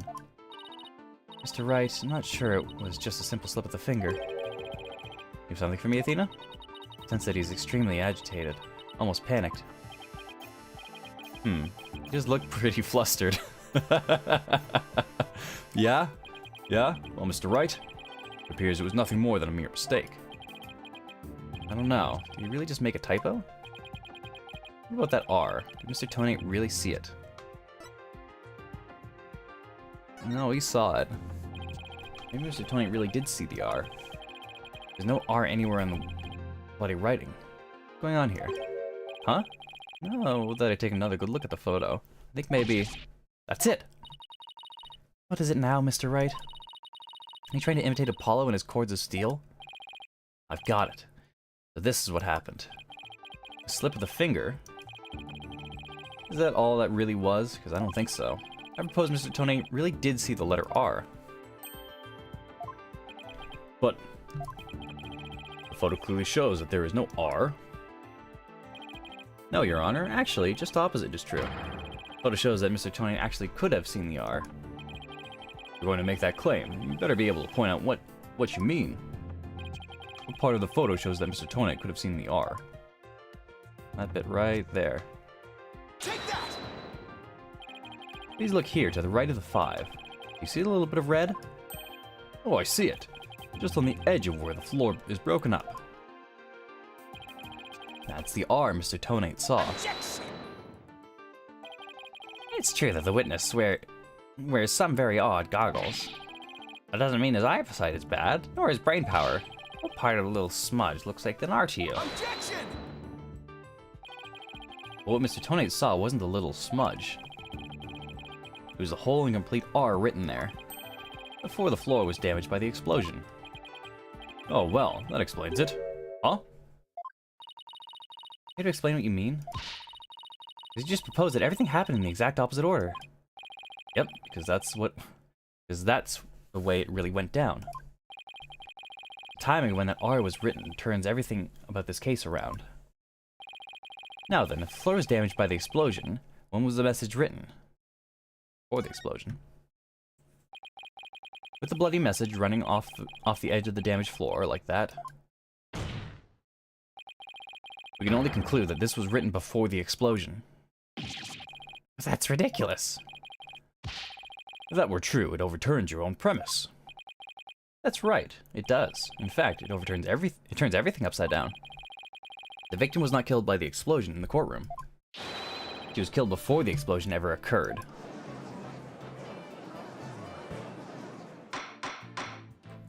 What are you pointing at, Nick? I'm just looking at that pan around, and you're not pointing at anyone. You're not even pointing at the prosecution. Order! Order in the court! What kind of preposterous claim is that? Have you forgotten the victim's body was found at the scene of the explosion? Objection! True, but consider the scenario. She was hit on the head and killed before the explosion, or even before the trial began. Her body was subsequently placed in the courtroom ruins after the bombing occurred. That way, it could be made to look like she was a victim of the blast. But what? Sounds like we had better look into what the victim was doing before the trial.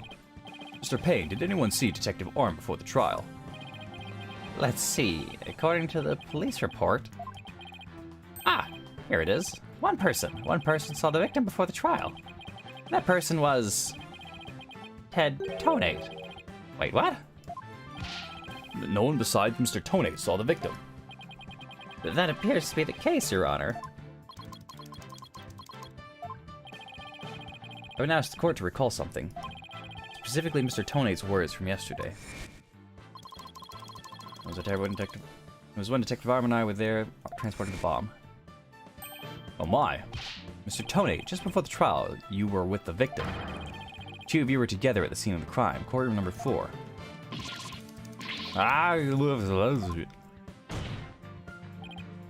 Your Honor, the defense requests new testimony from Mr. Tonate. We wish to hear what he has to say about his whereabouts just before the trial. Mr. Tonate, your testimony, please. My testimony, there is no need for He's completely unnerved, Mr. Wright. You must have hit the nail on the head. Because, all I did was transport the Bob to the courtroom. I already told you. Blast this thing. I was only in the courtroom with the victim because of our work. I swear I was only transporting the bombs there. Objection! You and the victim were alone together at the scene of the crime. In other words, you certainly had the opportunity to commit murder.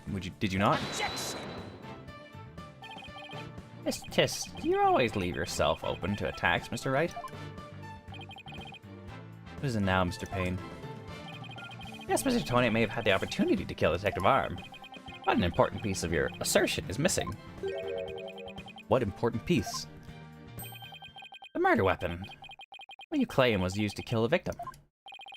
Mr. Payne has a point. Even if Mr. Tonate had the chance without a weapon, we can't accuse him of a crime. Well, Mr. Tonate. Oh, yes, that's right. I didn't have any sort of thing that could be used as a murder weapon on me.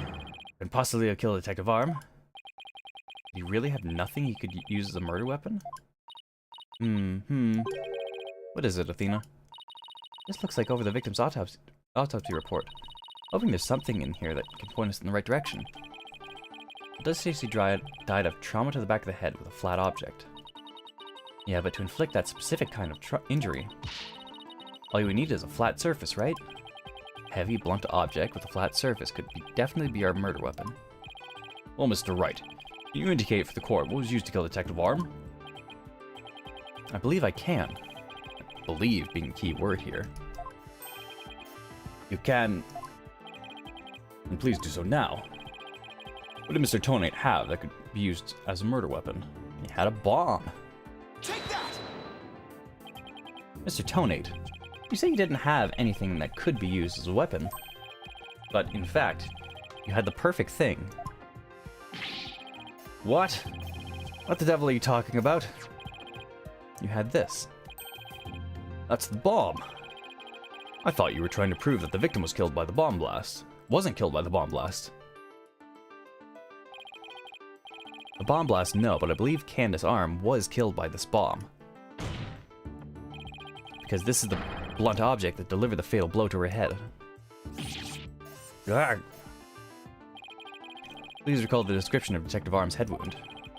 Trauma to the back of the head caused by impact with a flat object. We assume this injury was sustained when her head hit the floor. But a blow from any flat side of this bomb would produce the exact same wound pattern. Good.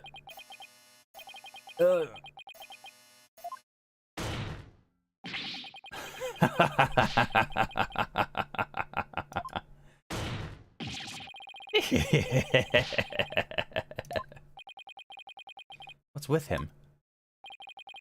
Show me some proof. There's evidence that I hit the victim with a bomb. Ugh, he's right. I don't have anything decisive. You find the victim's blood on the bomb? That would be decisive proof. Too bad the bomb's blown to bits. It's long gone. Boom. Game over. Yeah. So right. There's really nothing on the bomb in this photo. Don't see any blood or anything. Wait, the timer display is a little broken here. Maybe it broke when it made contact with Detective Arm's head. Definitely a distinct possibility. But unless we find a fragment with the victim's blood on it, it's not gonna count. Guess you're right. By setting off the bomb, Tony managed to obliterate all traces of the murder weapon. What in the world do I do now? Times like this, we've got to change gears and look at things in a different way. Instead of looking for things he wasn't able to hide, we'd be looking for a way to expose things he did hide.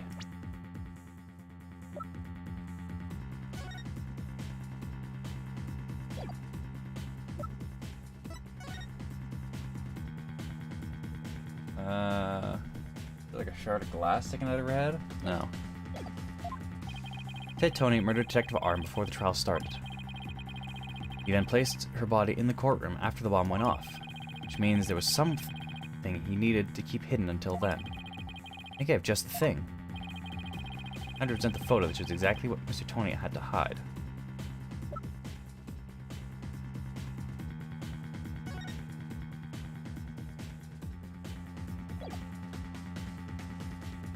Take that! Your Honor, there's something we've all been overlooking. If the murder took place before the trial, then Mr. Tonate would have had to hide the body somewhere during the trial. Hey, you're right. If we can figure out where that hiding place was... Exactly. We might be able to find some evidence we can pin him down with. So where can Mr. Tonate have hidden the body during the trial? Take that! Wait. A box big enough for a body? A box that was in the courtroom the whole time? A box nobody would touch if they thought there was a bomb in it. Mr. Tonate? What is it? Do you finally have some decisive evidence to show me? No, you're the one who's going to show it to me. Come again? You heard me. Now show me what's inside that bomb transport case. What? No, there's no need. Got him now. Just before the trial, you killed the victim with a blunt object. And then you placed her body in the ruins of the courtroom after the bomb went off. Clearly, you were trying to make it look like she died in the explosion. But where was the body hidden during the trial? Oh, I hadn't thought of that. The answer is right here. Inside the box of thick alloy plating that can withstand any impact. No, that's, completely false. It's false. You should have no objections to showing us your transport case. So, let's open it up and take a look inside, shall we?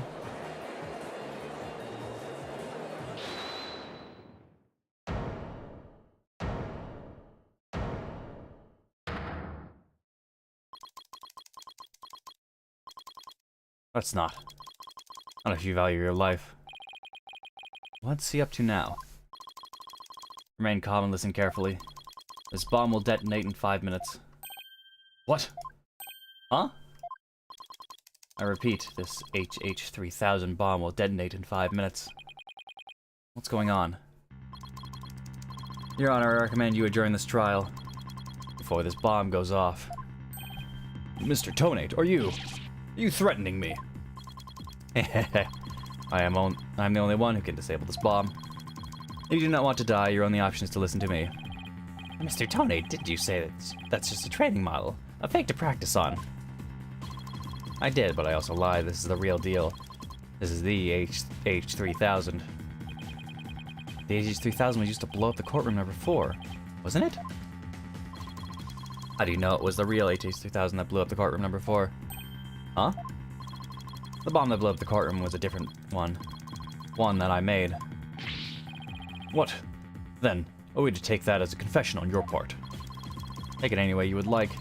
Just before the trial, I took the AG-3000 out of the stuffed animal and put my own bomb into it.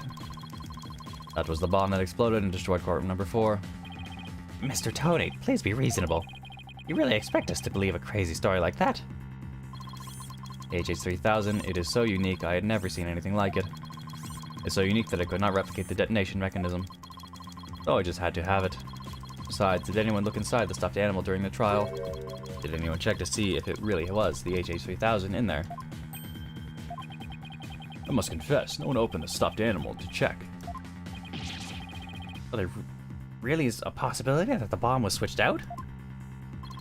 No, not a possibility, a certainty. I did it. We had the real bomb with him this whole time. You'd better get out of here while you can. You do not have much time. Shit. Order in the court. I'm out of here. It's gonna blow. Run!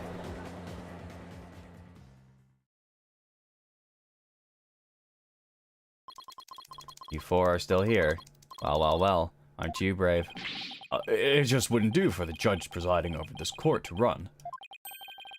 But that horrible explosion the other day. The judge looked like he's about to book it for the nearest exit any second. As for Mr. Payne, that is... Ah! There he goes. And he's off. Mr. Wright, what do we do? Pretty pathetic to run now, wouldn't it? But the bomb might really go off. Only 3 minutes, folks. Is the bomb really the HH-3000? What should I do? Run like a yellow-bellied chicken. Stand my ground.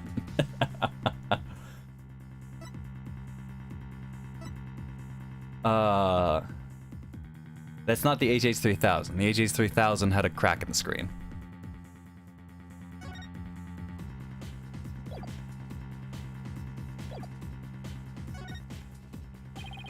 Can't run now. Well, it's been fun, but I will be going now. With my dear HH3000, naturally. Oh, and by the way, I would advise against having me followed. Even with no remote switch, this bomb can still be triggered manually. If I think I'm being followed, I will detonate it on the spot. Farewell. Hold it! You're not going anywhere, Ted Tonate. Oh? Your Honor, there's no reason to be afraid. That bomb is a fake. Are you sure, Mr. Wright? More of your famous bluffing. Even at the risk of your own life. I have bluffed at the risk of my own life several times.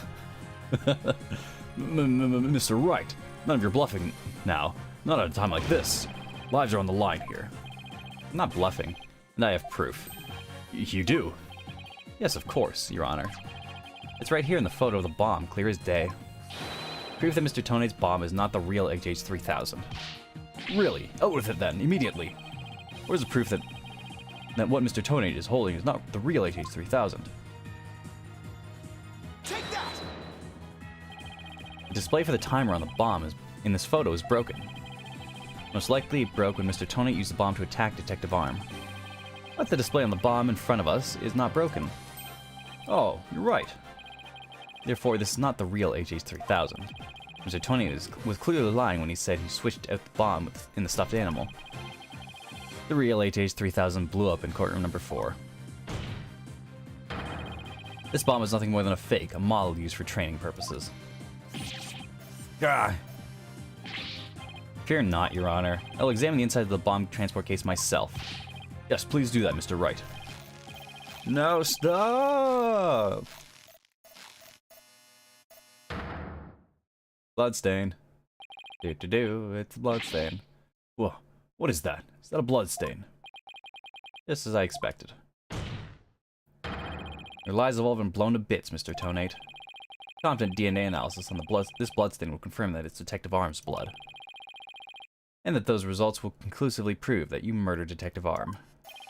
How about it, Mr. Tonate? Think you can dismantle this decisive evidence?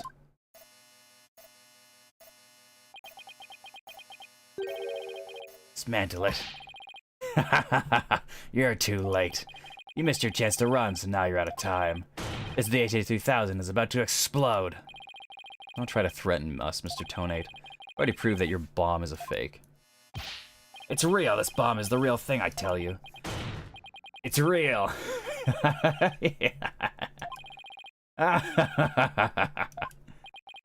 Mad bomber party of one. There's no time left. It's gonna blow.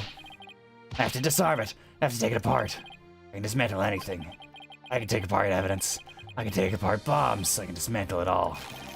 Dismantle, dismantle, dismantle, dismantle, dismantle, dismantle, dismantle, dismantle, dismantle. We're not gonna make it. Only one thing to do. Stop!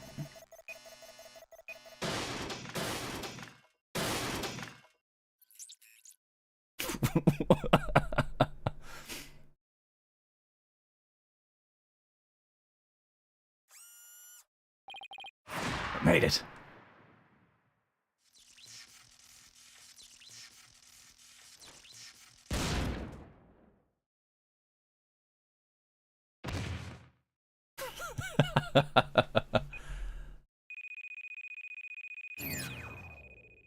Game over. Dismantle attempt failed.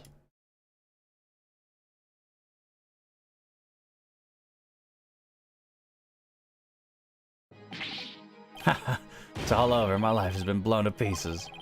All that stupid woman's fault. I was selling the bombs I disarmed on the black market. When I tried to take this one, she just had to notice, didn't she? She confronted me in the courtroom number 4 that day. That's why I had no choice. Before I knew what I was doing, I hit her. It's all her fault. While I was looking for a place to hide her body, she left a message in her own blood.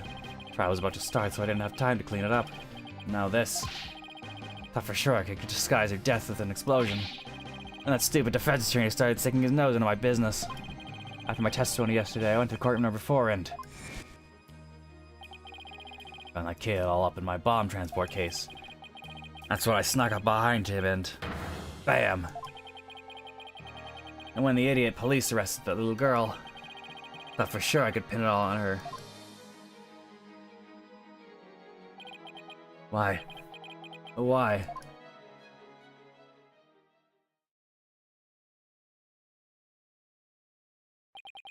Ted Tonate, you are hereby under arrest on suspicion of the courtroom bombing and the assault of Mr. Justice.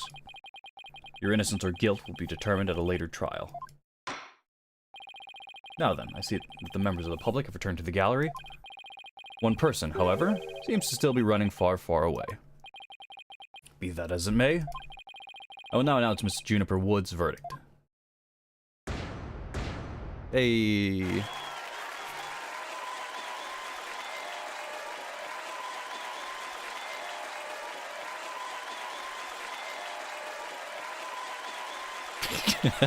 It's just gone.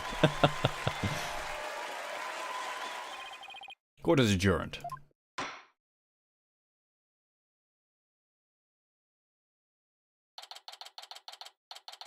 Number 8th. This is a court, defendant lobby. Number 5. You did it, boss.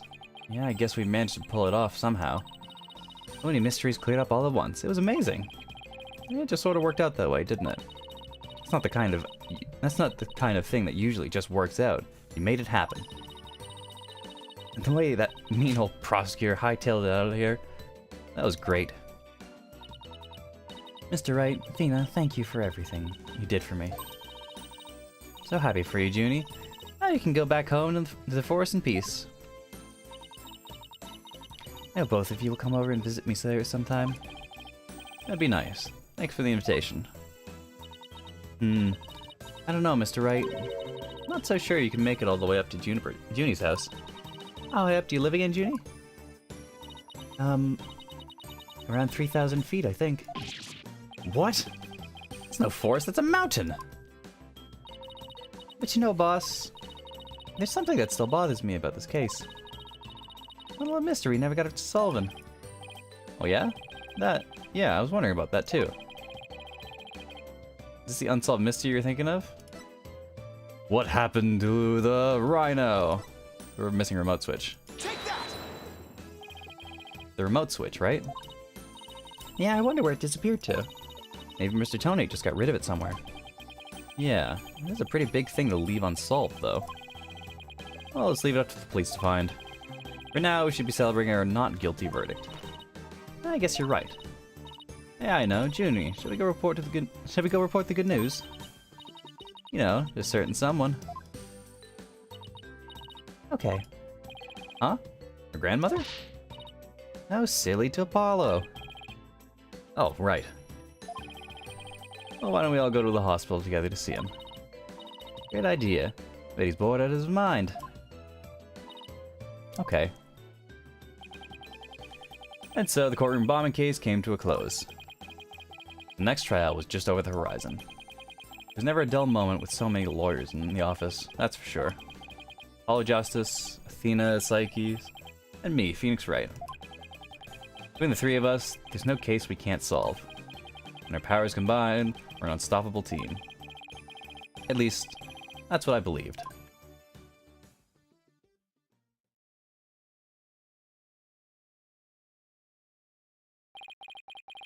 But all of that changed when the Fire Nation attacked. With what Apollo said to us that day. It was something that would put my faith in us to the ultimate test. What? Date, time, Write Anything Agency. Oh, we're still the Write Anything Agency. That's cute.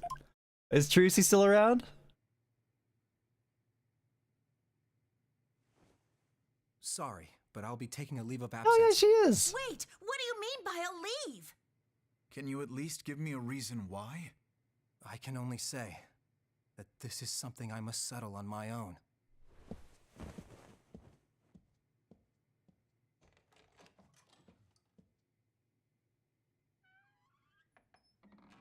Yeah, I get the bandages. What's with the fucking coat?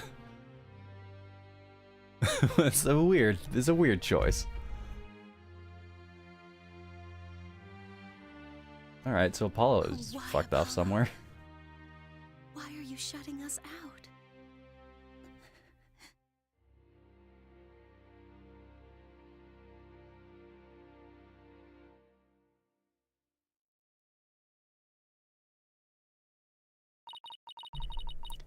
What happened to you, Apollo?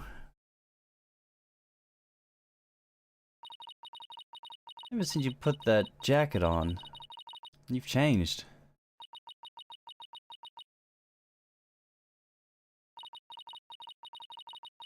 Now, for whatever reason, all my mind keeps doing is returning to the day I first met you.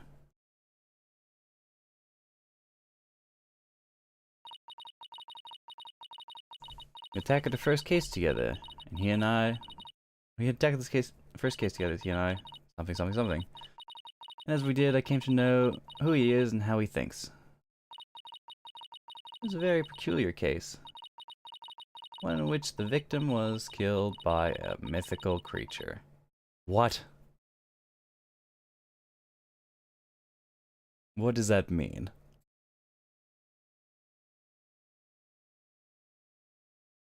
Well, there we go. That was case 1 of Duel Destinies.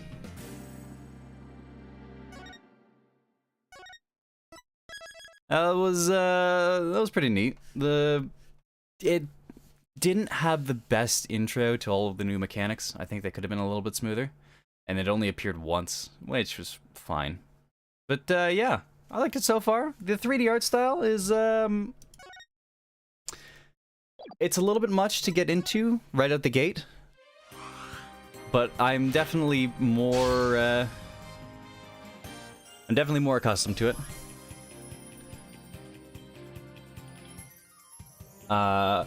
There's fucking 5 chapters. Oh, that's odd. There hasn't been 5 chapters in an Ace Attorney game since the first one. And there's a special chapter, which is, yeah, like exactly like the first one.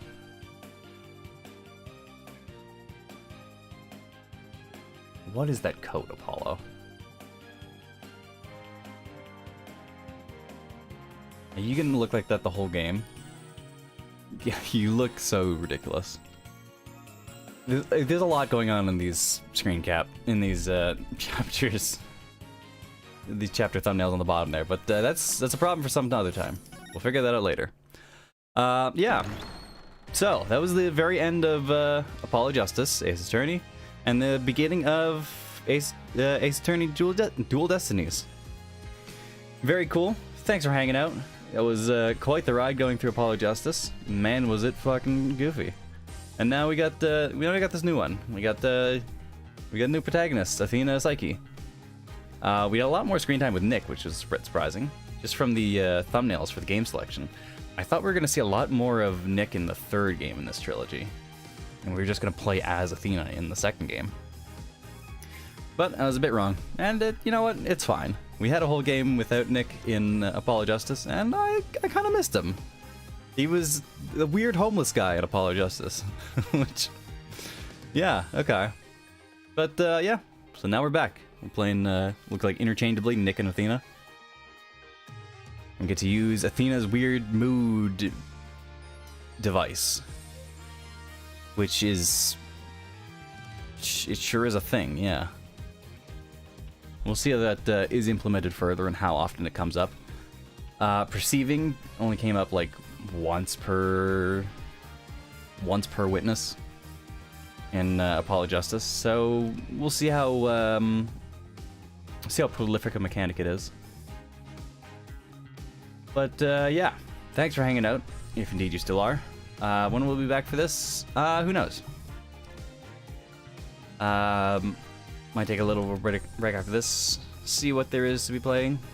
But yeah, I think we're gonna, as a series of streams, I'm probably gonna get through the Ace Attorney, this Ace Attorney trilogy, and then after that, maybe do a couple one-offs with some of the games that I've been piling up. But I do want to get into Code Raid soon. Maybe we'll have a couple of guests do some voices for that. Because Danganronpa Nonsense is always something to look forward to. So, yeah, see you later.